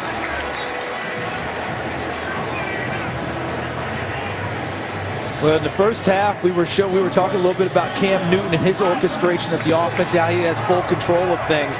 Marcus Mariota is a very young rookie quarterback, but he is in charge of his offense as well. Not to the extent that Newton is just yet. That comes with time. But on the other side, Luke Kuechly, the all-pro middle linebacker, is in total charge of Carolina's defense. Woo, that was a hit right there now. Star Lotulelei coming down to make the tackle. You like those, don't you, T? Oh, man, I'll tell you, collisions, you live for them. I'll tell you, when you're a defensive lineman, you want to hear that pads cracking. He comes through the line of scrimmage and boom. And Tony, K'Wan Short's getting all the attention right now, and Lotulelei went ahead of him in the draft. You think there's a little healthy competition from Lotulelei right now? And nothing better than a little competition, Charles. Wanting to catch up to his line mate. That's right. Well, he's been slowed down by a foot injury so far this year. And what a play that is by A.J. Klein. He was a man who filled in for Kuechly when he had the concussion in week 1. And Ron Rivera really likes the way this young man out of Iowa State is playing in his 3rd year. And he's filled in so well that eventually Ron Rivera said, you need to be a captain. I'm elevating you because you played to that level, because he also helped fill the gap with Charles Johnson getting hurt while Jared Allen was getting acclimated after the trade over from Chicago. And by the way, they're hoping to get Johnson back. He's due to come back Thanksgiving against Dallas. He paid his way to come here on this trip. He's not allowed to fly with the team. Mariota just throws it up there, and it is intercepted. Now there was a rookie mistake by Mariota, and Coleman makes him pay. With a secondary like that, you can't just toss it up like that. And you know something? I think it was 2 rookie mistakes, guys. Mariota with the throw. And look, Dorial Green-Beckham doesn't make enough of a play on the football to help out his quarterback. Interception results. Game is sponsored by Nissan. Innovation that excites. Well, Mariota's rookie thrown into the ring of fire here in Nashville, Tennessee. I think when he was throwing that one, he was trying to get it to Jackson. Didn't quite get it there. But he heard the train of cut. Even Luke. Oh, they're going to be tired of 3 of us for that one. Well, if we don't get one from Cruella DeVille and Mufasa from last week, then nothing will. Stewart. Run down by Avery Williamson. That's a nice play by the Tennessee linebacker. Tennessee defense is really having a strong half, but on this last interception, I think it was a combination of things. If Marcus Mariota is trying to get rid of the football and just trying to throw it out of bounds, he's got to put more mustard on it. But I think he was trying to give his young receiver a chance to make a play on the football. Dorial Green-Beckham is 6'5", almost 240 pounds. And he put it up in the air, and Dorial Green-Beckham didn't go get it the way he needs to. So 2 rookie mistakes on that play turned into a turnover for Carolina. Second down and 12. Again, caught it at the 48-yard line. It'll bring up 3rd down and 5. We talked about Carolina got off to a great start. Back-to-back impressive touchdown drives. Very quiet ever since. And then you saw it. Touchdown, and punt. And right now in the second half, Tennessee's defense has been doing the dictating to Carolina's offense.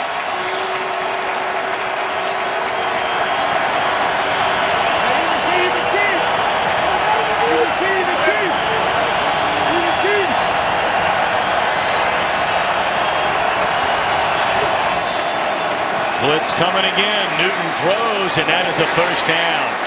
They convert on the catch by Ginn right at the yard marker. And a good job by Ted Ginn You see this? You see the bunch formation over here, okay?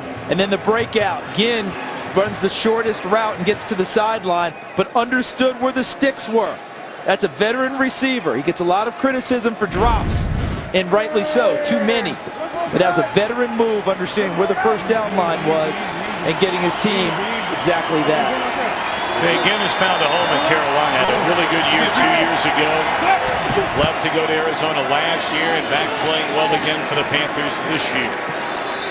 Well, after the 1-yard gain, let's check in Los Angeles for the first time today with our buddy Mike Hill. Thanks, Tom. Lions trying to win at Green Bay for the first time since '91. This helps. Samir Abdullah, second half kickoff, takes it 5 yards deep inside his own end zone, and he's going 104 yards down inside his own one before he's tackled. Brandon Pettigrew will later score on a 2-yard catch from Matthew Stafford. The extra point, no good, however. Lions up 9-3 in the third. Green Bay is struggling, guys. Boy, are they That's an exciting youngster, that Samir Abdullah. When he learns to hold on to the football consistently, he's really going to do some damage in this league. Green Bay was dominated for 3 quarters last week by this Panther team. High snap, and Newton's just going to throw it away. See, they can take that piece of tape right there if you're Tennessee and say, Marcus, if we're going to get rid of it, this is how we get rid of it. Go back to the interception by Mariota. If you're going to get rid of it and not try and make a play, you got to get it way over the sideline. And Cam Newton, with his strength, even with Woodyard all over him, is able to get that done and avoid the loss of yardage. 3rd down and 9 at the Tennessee 45-yard line. See what they dial up this time. Dick LeBeau and Ray Horton have really found a good pressure package to hurt Carolina in the second half. This secondary's got to defend that yellow line now. Here they come. Newton throws a jump ball to Conchery and no chance. So again, Carolina will send out the punt team. And the front coordinated with the back. Watch the pressure coming here, but the secondary also does a nice job of covering. Because that's Cody Riggs, number 37, whose playing time has really gone up with the injuries in recent weeks to some other corners. All over Conchery on that play. No chance to fit that one in.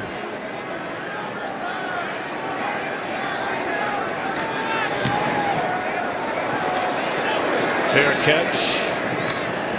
Handled by McCluster at the 11-yard line. Sun-beaten Carolina team making the trip into Nashville. So far, only a 4-point lead. It's been a good day for both of these quarterbacks. Cam had the fast start, but they have really been slowed down ever since. Really think Dick LeBeau and Ray Horton, the guys coordinating the Tennessee defense, have found a terrific pressure package that's working against Carolina so far. The biggest one is they're not allowing them to run the football and gash them on the early downs.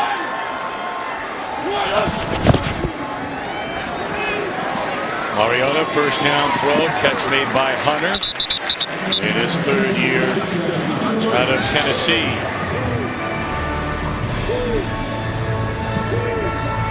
It's our NFL salute to service for supporting the Pat Tillman Foundation, USO, and the Wounded Warrior Project.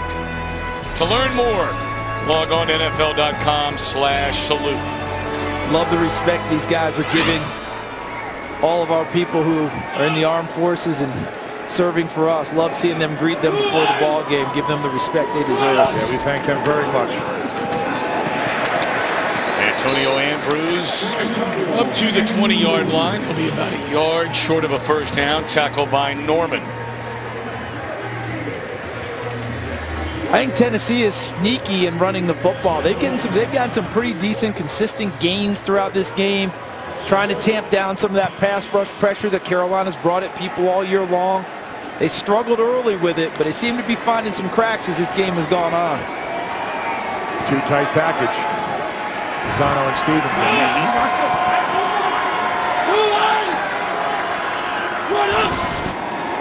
They throw it, and it is dropped wide open by Fasano, who generally is as sure-handed as they come.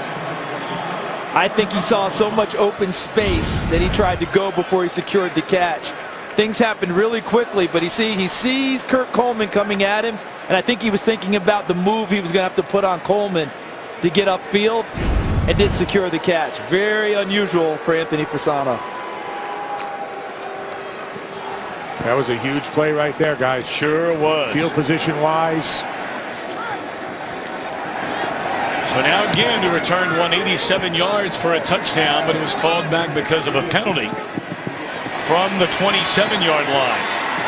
And a good return by Ginn up to the 40. We'll see if Newton and the Panthers can get anything going against this Titan D. The first time in NFL history, 3 teams 8-0 to begin the year. We know about Tom Brady and the Patriots averaging nearly 35 a game. The Bengals, will see them in 2 weeks. Is this the year Andy Dalton has come of age? Cam Newton and the Panthers leading the league in rushing yards. Never have 3 teams started a season 9-0. New England plays the Giants later. First down throw, and Ginn heard footsteps. And a penalty is thrown as Denoris Searcy appeared to make a blow to the head on Ted Ginn Jr.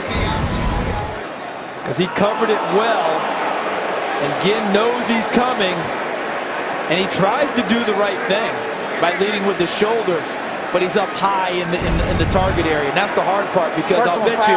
Unnecessary roughness, number 21 defense, contact to the head and neck area. 15-yard penalty from the previous spot. First down, Carolina. And he's trying to do the right thing, but the problem is the target area always changes. And so where he's targeting Ginn, and now Ginn drops down and he's up high, it's the correct call. It's exactly the letter of the call. It wasn't helmet to helmet. It was just that he was up in the neck and shoulder area. That's the problem. It's tough as a defender to go and know where the receiver's going to be. Target area changes on you in the course of the play, and that's what ended up happening there. And Ted Ginn absorbed the brunt of it, and a first down for Carolina. It's a 15-yard penalty, ball up the Tennessee 44-yard line.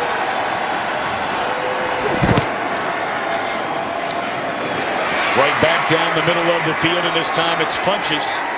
And that's a first down to the 30. I think they've realized, Carolina, that the weakness of this team for the Tennessee Titans is their defensive secondary. And I think that's what they're going to start attacking, because obviously they tried to come out and establish the run. They're not getting that done with the front 7 of Tennessee, but they're just going to go and try to attack that secondary. Prior to this drive, 27 yards on 22 plays. The last 4 drives for Carolina, to your point, Tony.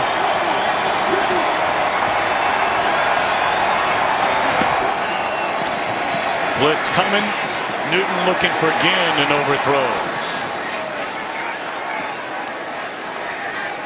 And because the character of Carolina's team is what? Run the ball first. They're trying to do heavy play action stuff. Still trying to freeze Tennessee before throwing the football. You notice the last couple of throws that Cam Newton's completed. Play action, hard play action. Get the ball out of his hands quickly. Quick slants. Quick dig routes inside to the receivers. Carolina only has 54 rushing yards today, and again they have a stretch of 19 in a row where they have run for 100 or more. Newton, long throw, and there's Ginn. Boy, that is some kind of cannon. You know, when they don't bring the 5th guy or a blitz on Cam Newton, he has all day in the pocket, and that's when these secondary guys, these defensive backs, are just getting beat. And Tony, Mike Remmers, who is an undrafted free agent at right tackle, really does a nice job helping protect Cam Newton. They all do.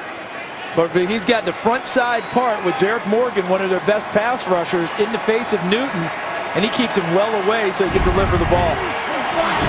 First down at the 18, they put it in the hands of Stewart. And that'll be a gain of close to 6 on first down. See, this is where the drop by Fasano really comes into play, doesn't it? You guys noted it about field position, and they ended up getting the ball, and it helps the drive. Tennessee would have had a drive continuing, and at worst change field position. Instead, here's Carolina knocking on the door.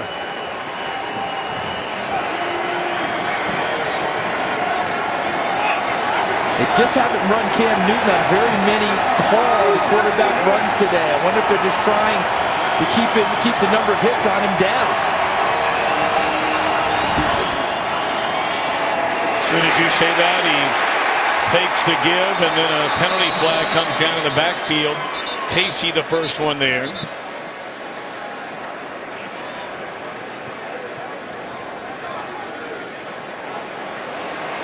Going to be face masks that look like on Cam Newton.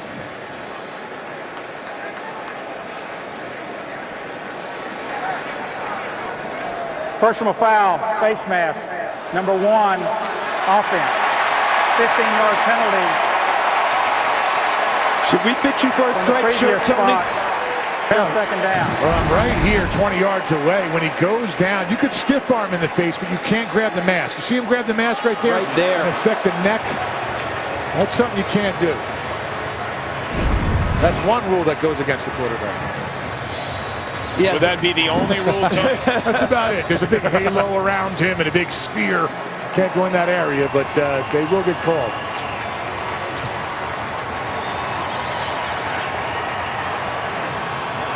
Good eyes on that play, Tony, to catch that one, and a great shot from our great crew catching it. You see Cam Newton, you're right, getting the stiff arm, but he did totally twist the mask of Jarrell Casey. So they were inside the 20, now they're pushed back close to the 30-yard line. Need to get to the 8 to get a first down. And they're going the wrong way. And that's the pressure we talked about. You know, you're bringing the linebacker on that. You got 5 guys. They're not getting there with 4. But when they bring that extra guy, you put a little bit more stress on that offensive line. And this is when they're finding the big plays happening for Tennessee.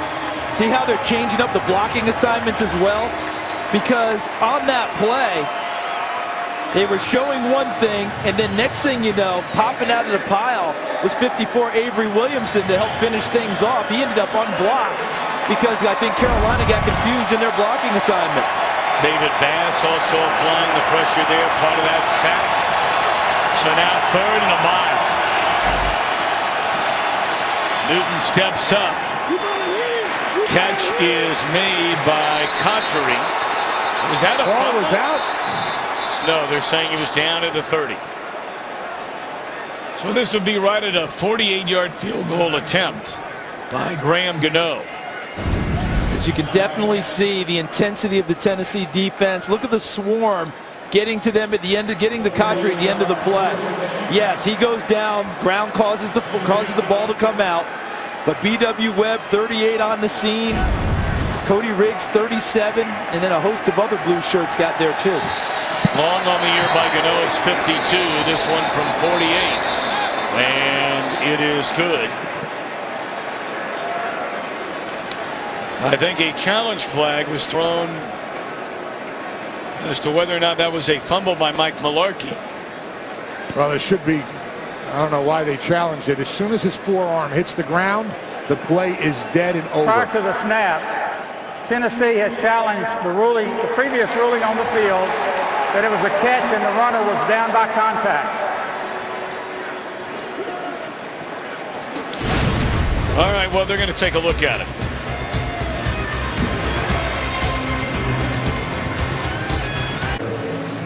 Sort of hard to understand why in the world Mike Mularkey and the Titans would be challenging this call. Doesn't make any sense from what we've seen about why this would be challenged. Look, Cotchery goes down, as Tony pointed out, forearm and ball hit. After reviewing the play, the ruling on the field is confirmed. The receiver's elbow was on the ground with firm control of the ball. He was down by contact.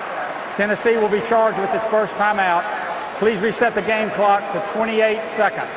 So whoever's in charge of that upstairs, they may have a different assignment going forward, because that wasn't even close. And that was the angle we showed going into it anyway. So I don't understand that part. The only thing that can bail him out now is if they miss the field goal, he can say, hey, we iced the kicker. That's it. Well, there you go. Because he made it a moment ago from 48 yards away. This is Graham Gano. And it is hammered right down the can. So for the first time since back-to-back drives to begin the game, Panthers come away with points, this time a field goal, but Tennessee hanging in there. Dick LeBeau and Ray Horton have done an excellent job since those first 2 drives defending Cam Newton and the Panthers. My biggest concern in the first half, as you heard me say multiple times, was that Greg Olsen was running free as the tight end going into the secondary. Well, the Titans were trying to put their pressure package on and leaving him free, hoping to get to the quarterback. In the second half, we haven't mentioned Greg Olson's name because the pressure package is actually working. They're getting to the quarterback. So chipping the tight end, stopping him, isn't the same deal. They've taken care of it by getting to Newton and erasing the passing play.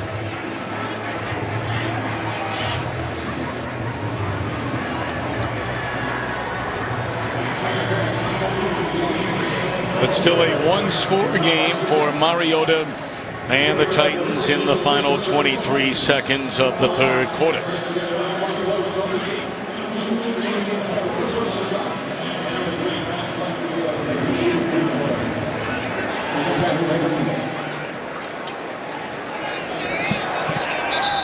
Through the back of the end zone, it's first down from the 20, and the notorious Conor McGregor has taken over this season of The Ultimate Fighter.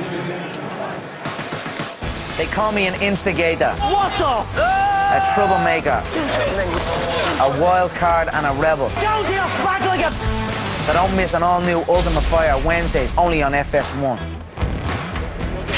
Hey, I'm telling you guys, he needs to call me because he needs to start trademarking his new nickname, the notorious C. McG. His people will be in touch, Charles. Sometime around never. Roman Harper finishing off the ball carrier Andrews on first down. That'll be a final play of the third quarter. 14-10 at halftime, 17-10 as we're off to the fourth. NFL on Fox will continue after these messages. And a word from your local Fox station. Will Newton and the Panthers stay unbeaten? 17-10, we're set to begin the fourth quarter here in Nashville, Tennessee. Titans with the football. Second down and 10 from their own 20-yard line. We talked about Mike Mularkey taking over and wanting to get his philosophy in, which is he wanted a physical, tough team that doesn't beat itself. Don't forget, he also made a change and made Jason Michael the new offensive coordinator. Jason Michael, a college quarterback, won a national championship. He calls plays with a quarterback's eyes, and I think that helps Marcus Mariota. Second down, they're going to run it. And just not much room there. That is Sankey.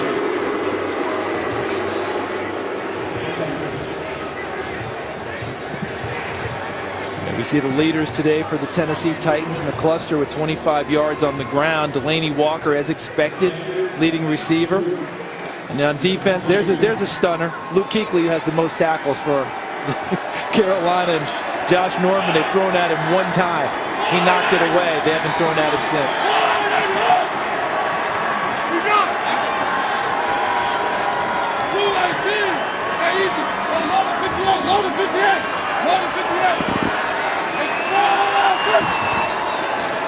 Bobbled snap, ball is loose. And Mariota over to pick it up. But he is sacked all the way back to the 10-yard line, and now they have to punt it. Carolina does a really nice job of showing blitz right up in Mariota's face, and he doesn't know. He keeps calling different protections and was running out of time, and then the bad snap. I mean, just a bad series right there for them. Yeah, they showed it and backed out, and I wonder with all the orchestration he was going through, calling who the mic was, getting the protection set, if that distracted him a little because the snap was not a poor one.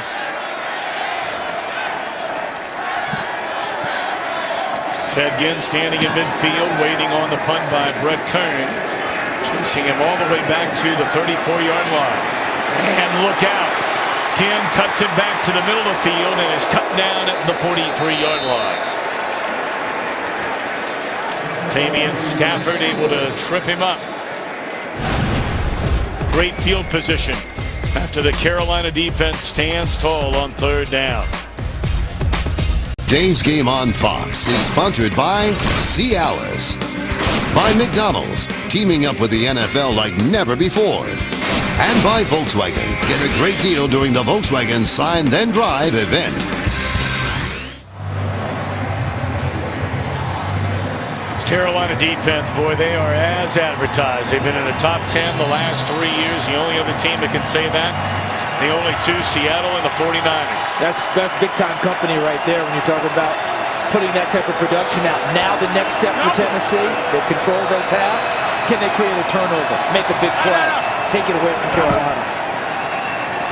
quick throw to Conchery and read beautifully on the far side by Cody Riggs, a rookie out of Notre Dame. Riggs, nice job with an open field tackle like that. I mean, he identifies it, knows the receiver's backs to him, and closes in quick, wraps him up. Great open field tackle on this. This is what we talked about in the first half with how well Carolina closes. Cody Riggs trusted his eyes, saw the play, no hesitation, went right to the receiver and made the tackle. Blitz coming on a second down and 12. First time we've said the name Greg Olsen since the opening quarter. Right now, let's check in with Kurt Menefee for a game break. We mentioned earlier that Kirk Cousins had thrown 4 touchdown passes. The defense helping out as well. Deshaun Golson picks off Drew Brees. It actually went through the receiver's fingertips, but nonetheless, 35 yards later, they're up 44-14. Tom, Charles, and Goose. It seems to be the one team nobody talks much about in the NFC East. And just when you think they're going to take a step back, here they come again. And we thought New Orleans was on the march, and now this could be 2 straight weeks with losses. That's a brutal defense. Third down, Tolbert out of the backfield. And he is taken down, first down to the 17-yard line by BWM. The most underrated aspect of Mike Tolbert's game, because he certainly doesn't look it, is his ability to catch the football. Watch Tolbert get out of the backfield and make a really nice catch. And then, of course, look at what happens after the catch. See how he caught that one? That wasn't a body catch. Hands, catches the ball soft, puts it away, and now go ahead, deal with it. Deal with me. Get them arms around. I mean, good luck with that.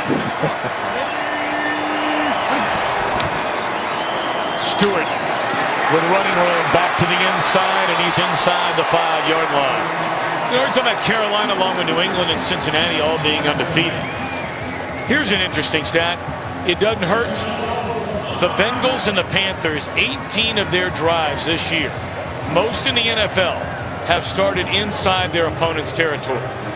Both create a lot of takeaways. Ladies and gentlemen, takeaways turn into short fields. Those usually turn into points.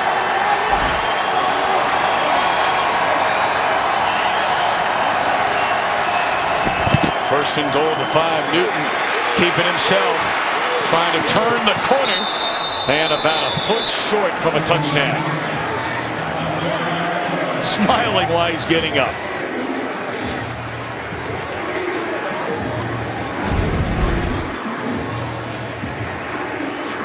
It really showed a formation to the opposite side because they went with 3 offensive linemen and had Michael Orr flipped over to the opposite side as the tackle, and then Newton ran it back short side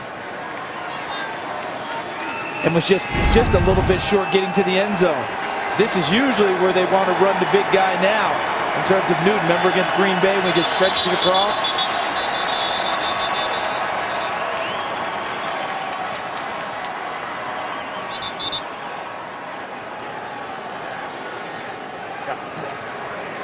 The ball had to be removed. We'll reset the play clock to 10 seconds. It'll wind on my signal. So they need to get up on the line to be ready to go. Yeah, Greg Olsen said, forget that huddle stuff. We gotta get Let's up. go. Stewart waiting on a signal. None given yet.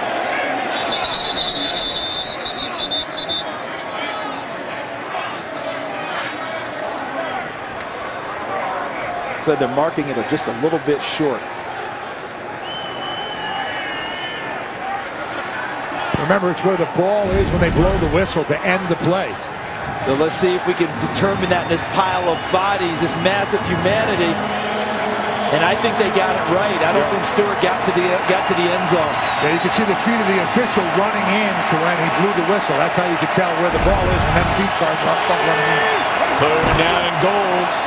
Tolbert for a loss. Wesley Woodyard behind the line of scrimmage.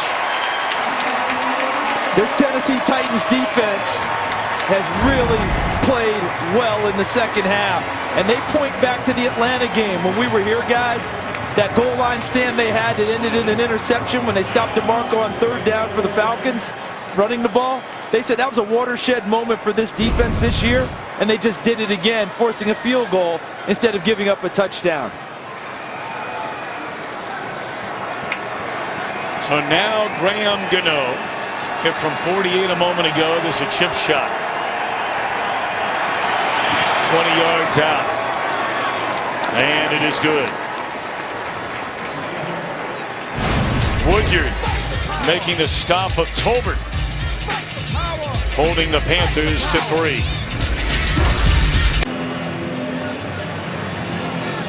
Carolina 9:06 away from going to 9-0 on the year. New England will play later this afternoon in the Meadowlands against the Giants. We know the history there in being undefeated. The Bengals will play at home tomorrow night against the Houston Texans. And you said earlier, no three teams have ever gotten to 9-0 in NFL history. Let's see if that holds. The most fearless voice in sports will talk all about it. He's on FS1. The one and only Colin Cowherd. Tomorrow we'll talk with Chan Bailey and Joe Theismann. Every weekday at noon Eastern, only on FS1. And we saw Joe T in Atlanta. He must be promoting something. You know, he doesn't go on TV unless he's getting a check back. I love Joe. Tony, we're waiting for Colin to call you and offer that check for a little time. We'll find something first. We'll figure something out. There you go. All right, Panthers have work to do. The Titans have work to do. Down by 10, and that's not a good way to get started. Third week in a row, Ely comes up with a sack. And guys, we've talked a lot this half about how well the Tennessee Titans are playing on defense. Here's Coney Ely, who's really jumped his game up from his rookie year, where he struggled and struggled. But look at him stay with it and continues to pursue and get there. But guess what? This Carolina Panthers defense, we haven't talked as much about in the second half. They're not letting the Titans gain on them. It's a really, really, really good Panthers defense. Second down, Mariota looking for a screen, and this time wisely throws it to stands. He's learned. And now Kuechly's going to ask and say, was he in the pocket in throwing it away? And that would be a safety for intentionally grounding in the end zone. And Walt Anderson informed him, no, he's not getting that call.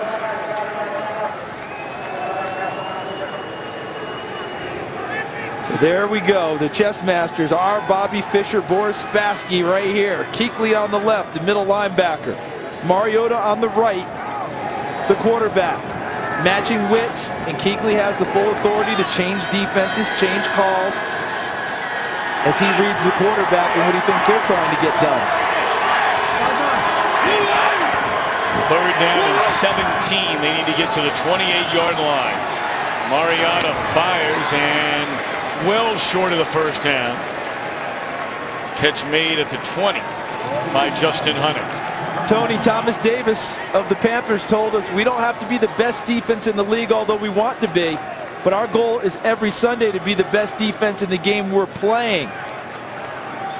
Tell you what, he's got it right. I mean, they don't give awards out for defenses that don't go and perform week in and week out. You can't overlook. You got to play the game that you're playing. You want to play better than the other team.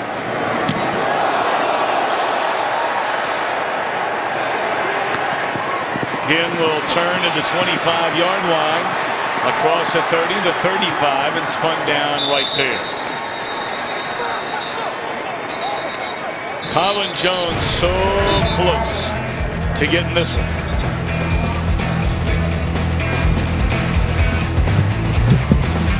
Today's game is sponsored by K Jewelers. Every kiss begins with K.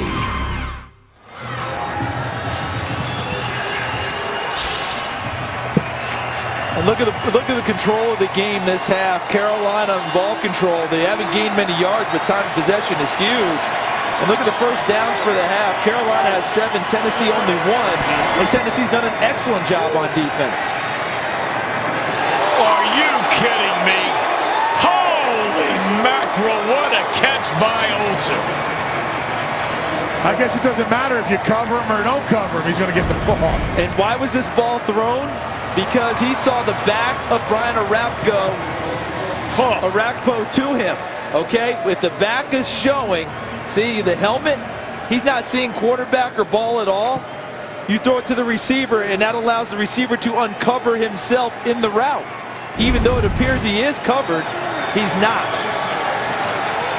The other hand has still not touched the ball. He caught it, brought it in, cradled it, and used the other hand to land softly on the ground. And remember, when Cam throws it, it's not usually a touch pass, is it? There's usually, there's usually a little zip on it. Look at that. To your point, one hand cradles it to the body. As you said, Tom, the second hand never even comes into play other than to help break his fall. Greg Olsen went to the Pro Bowl for the first time last year. Make your reservations for this season, Greg Olsen. You know, you look back and you say, how in the world did the Chicago Bears trade this guy? 2 years after drafting him in the first round. Couldn't believe it when it happened. Stewart. He missed the first 2 games of his NFL career with a knee injury in the preseason of his rookie year. He has never missed a game since then.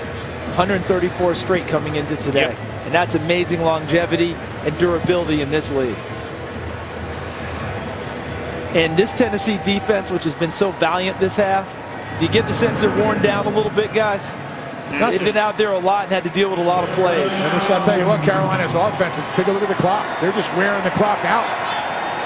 Long drives, keeping it going, moving the chains, not giving an opportunity to the other team to go and get back on the field. But is this not really what Carolina is? They're not running the ball as well today. They may not get to 100 yards. They're knocking on the door. They have 87. Cam telling us it's a first down to the chagrin of the Tennessee faithful. But again, we showed you the 8-0 teams. Brady, New England averaging 35 a game. Dalton and the Bengals, so many stars on offense. Dalton having a big year. And then there's Carolina. Quarterback can do a little bit of everything. They just find a way to win games. And they control the ball. They don't turn the ball over and give the opposing team extra time with it.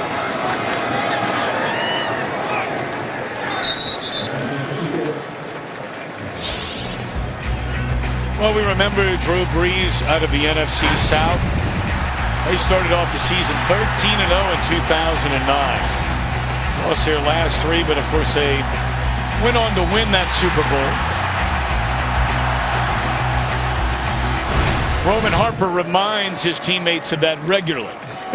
and now with the Panthers. And Cam has said, what did you get to again? 13-0. So what is the goal now for Cam and the Panthers? He wants everyone on this team for them to remember that this team was the best team that they ever played on. So his goal is 14-0, and he goes out the back door. First down is slide down to the 24-yard line. And bam. You know what's very interesting is we asked Ron Rivera a very simple question. Said, Ron, you're an old school guy. You grew up in a military family. You played for the Chicago Bears and Buddy Ryan and Mike Ditka. Why would an old school guy like Cam Newton? Well, he jumped on that one like a 6'4", He said because he is old school. And then went ahead and explained it. Old school in his will to win. Old school and he doesn't care about statistics. Old school in his toughness. And he will battle for every yard. Jonathan Stewart will make it 20 straight games for the Panthers of over 100 yards rushing. More importantly for him, he carries down to the 10-yard line. And the offensive line, which struggled with the pressure in the second half from Carolina, is really starting to exert itself in the run game down the stretch. Giving the running backs, giving Cam access to the secondary, and they're taking advantage of it. You know, you guys talk about undefeated teams. How about the New England Patriots, guys? All the way through the whole season, lose to the Giants in the Super Bowl. In the Super Bowl, we're going to see a little matchup of that later on today. This year they went 16-0 in 07 during the regular year. Stewart to the 1-yard line. They had the 72 Dolphins really uneasy because they always want to crack that champagne. And now we've got 3 making them keep the champagne on ice so far. It's not how you start. But you know what's interesting about that? is that Mike Shula is the offense coordinator of the Panthers. Don Shula, of course, coached the 72 Dolphins. First time I've ever heard Coach Shula say, it's okay if someone else gets there because it's his son.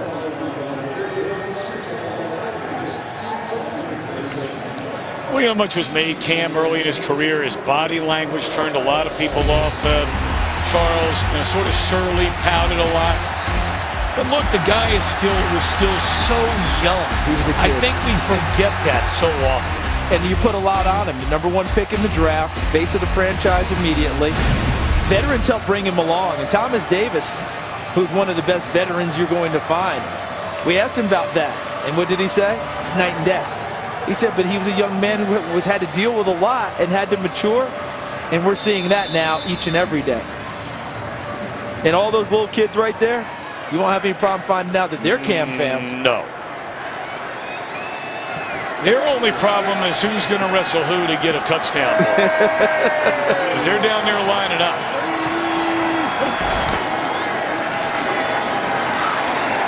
Tennessee saying not there.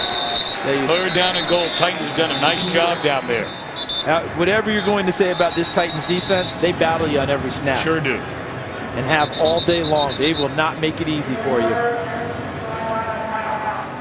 Looks like Al Woods, who's played his way into a starting job, is the injured Titan. Look at that score at the bottom. Lions could win there for the first time since 1991 in Green Bay. 3 points for Green Bay in the 4th quarter.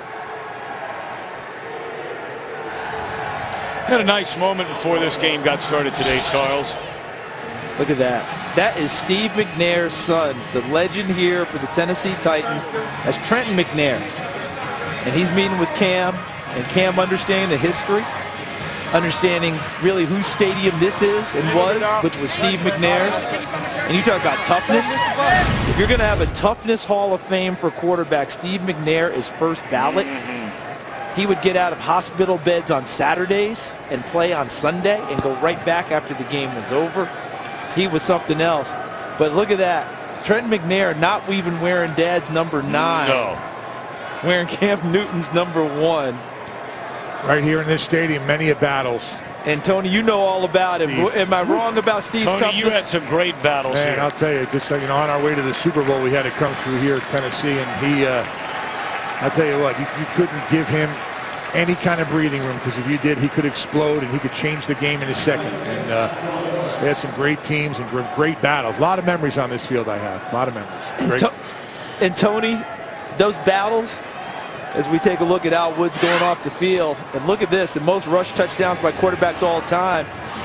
Cam at 38, Steve McNair at 37, Cam chasing Steve Young at 43. But that toughness of Steve McNair, not just his skill, correct? I'm sure you had plenty of respect for McNair's toughness. I'll tell you what, one of the toughest guys I've ever known, especially at the quarterback position. Just, I mean, you'd hit him as hard as you could, and you're like, he ain't getting up. And he'd jump right back up. And, you know, I know Ray Lewis hit him a couple times, and I heard it across the field. And Steve McNair never stayed down, I tell you.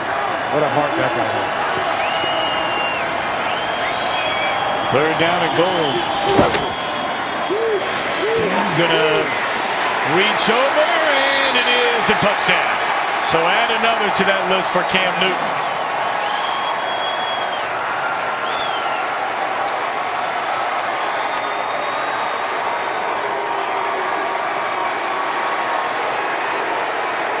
And Avery Williamson had enough.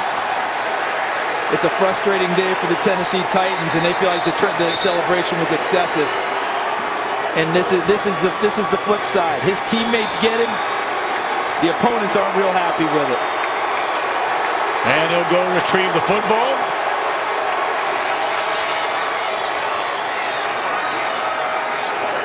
And not a kid this time.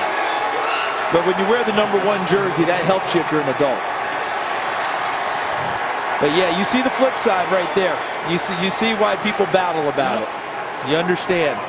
Titans thought, okay, you got in. Okay, how long do you have to stay there and rub our noses in it? And you can understand those that feel that way. Totally. I mean, if you're on the opposite side, you're not thrilled at all. It's a 30th game in Cam Newton's career. He's had a passing touchdown and a rushing touchdown. Steve Young had 31 for the most of all time. Newton now with 30. You saw that, and then now taking the ball to the stands for the fans. And I asked the question this week, do you get fined for that? Because, you know, ball's in the stands. Only if you kick it or throw it do you get fined by the league, because they're worried about safety of someone getting hit and getting hurt. When you hand it over, there's no fine. The try is good. Offside, number 28, defense. That 5-yard penalty will be enforced on the kickoff.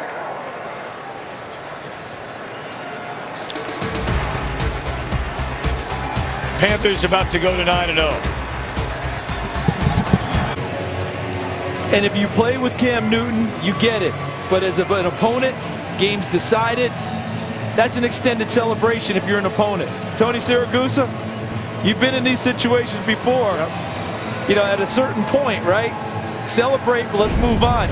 Avery Williamson and crew jumped in on it. Listen, you know, you can't disrespect the other team. At some point, you got to act like you've been there before. Yep. You know, there's one thing about celebrating, and there's another thing about rubbing it in the other person's face. Because at some point in your career, you're going to be that other guy, and you don't want them to do that to you. So it's a respect thing that players have in this league.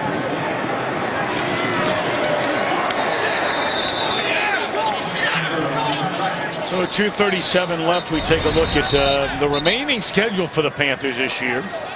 We will see them at home against Washington next week. They go to Dallas, and Tony Romo figures to be back for that game. And don't forget, that's Thanksgiving. That's a big one for them, all right? So they go there, a prime time, a featured game, and then they got Atlanta, right? 2 times, and in between that, that's what a lot of people are pointing to as the game with the Giants in New York, because true cold weather game, that could be the only one that they play all year long. Well, the way Washington's playing, they better not look past next week. You're right. Not at all. You know? No one talks about them in the NFC East, but they're lighting it up a little bit. I'm with you, Tony. It's interesting. Nobody talks about the Redskins.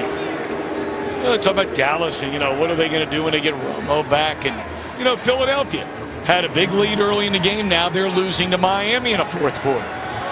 Who wants to seize the NFC East? We keep waiting for who it's going to be. Will someone emerge? And look at that beautiful throw. Beautiful throw to Hunter. And that'll take us to the 2-minute warning. 2 minutes away from a 9-0 start for Newton and the Panthers.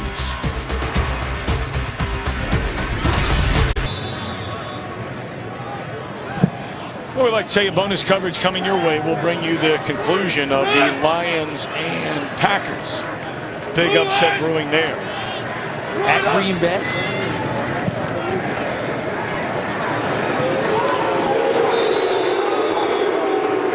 Kuechly on the stop. Let's check in with Mike Hill back in Los Angeles. Cowboys and Bucks. Jameis fumbled on the goal line, but a holding penalty gave the Bucks new life, and Jameis Winston took advantage. 1-yard touchdown on the bootleg. Bucks in front, 10-6 seconds to go in this one. Tom, Charles, back to you.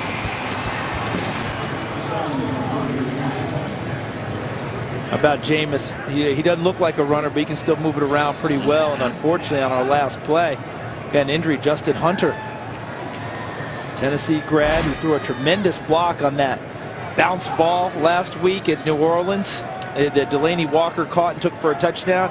Threw a great block to finish things off. Here's Hunter. There he was right there on the sideline. Oh, Tillman, he gets rolled up on as Kuechly makes the tackle on Dexter McCluster.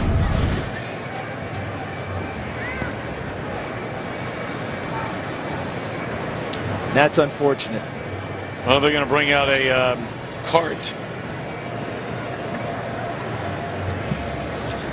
That's so unfortunate. Trying to make a play, make a block for his teammate, and behind him, pile rolls into him, and Justin Hunter was really starting to feel better about things. Remember, he had a big drop in our game against Atlanta, but since then he's really started to come on. Not in terms of numbers, but better blocker. You know, I talked about that block he threw last week for Delaney Walker. Really helped his credibility with his teammates and with the coaching staff, and you just hate to see that happen. And Luke Kuechly making a tackle, a normal tackle, turns out unfortunate as he's made that on Dexter McClusker. You know, guys, if you look at plays in this game and what really turned the game around, that Anthony Pisano drop, I think, has come back to haunt. Great point.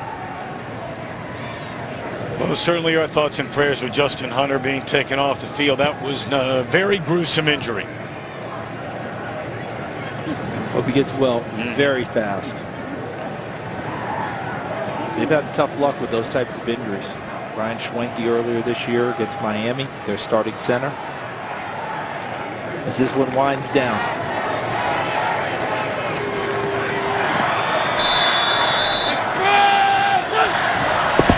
27-10. And that'll be incomplete. Third down. It was Rico Richardson who had to come into the game after the Justin Hunter injury. A free agent, undrafted, but got everyone's attention. He ran a 4.38 in pre-draft workouts, and all of a sudden people were like, let's take a look at this guy.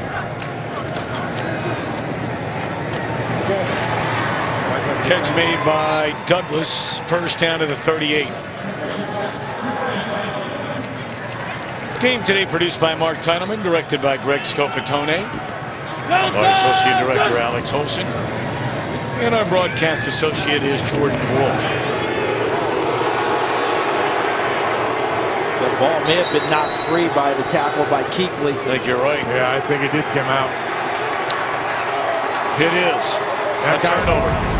That guy Kuechly, man, he plays to the last second on the clock, I'll tell you that. He's something, guys. He usually takes it away with interceptions. He had, coming into the game, he had a big interception in overtime to seal the victory against Indianapolis. This one he knocks away. I believe that's his first forced fumble of the year. And boy, was that impressive. That was textbook. That's training tape right there in terms of the tackle. You talked about it earlier, Tony. Being able to get good position, good leverage, almost like the wrestling moves that you put on in high school when you were a state champion. Yeah. Man, I never shot. I never went for the legs. You guys that I wrestle are always too big. They would squish me. Take them up top. Oh, up top, up top. Little Greco-Roman. There you go. Green Bay has scored, so 5 minutes remaining in that game. We're going to be sending you there after one more snap of the football. Well, we told you Newton, a rushing touchdown. He's thrown for a touchdown. 30th time he's done that in the game. Steve Young, the all-time leader, with 31 of them. Wow. Yeah, people forget the athlete Steve Young was, huh? Oh, yeah. So that's going to do it. Ron Rivera's Carolina Panthers will go to 9-0 on the year. New England will try and go to 9-0 later today. Cincinnati tries to go to 9-0 tomorrow.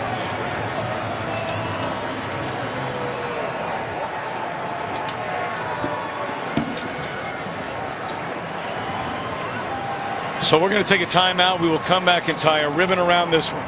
27-10. Carolina wins it. You're watching the NFL on Fox.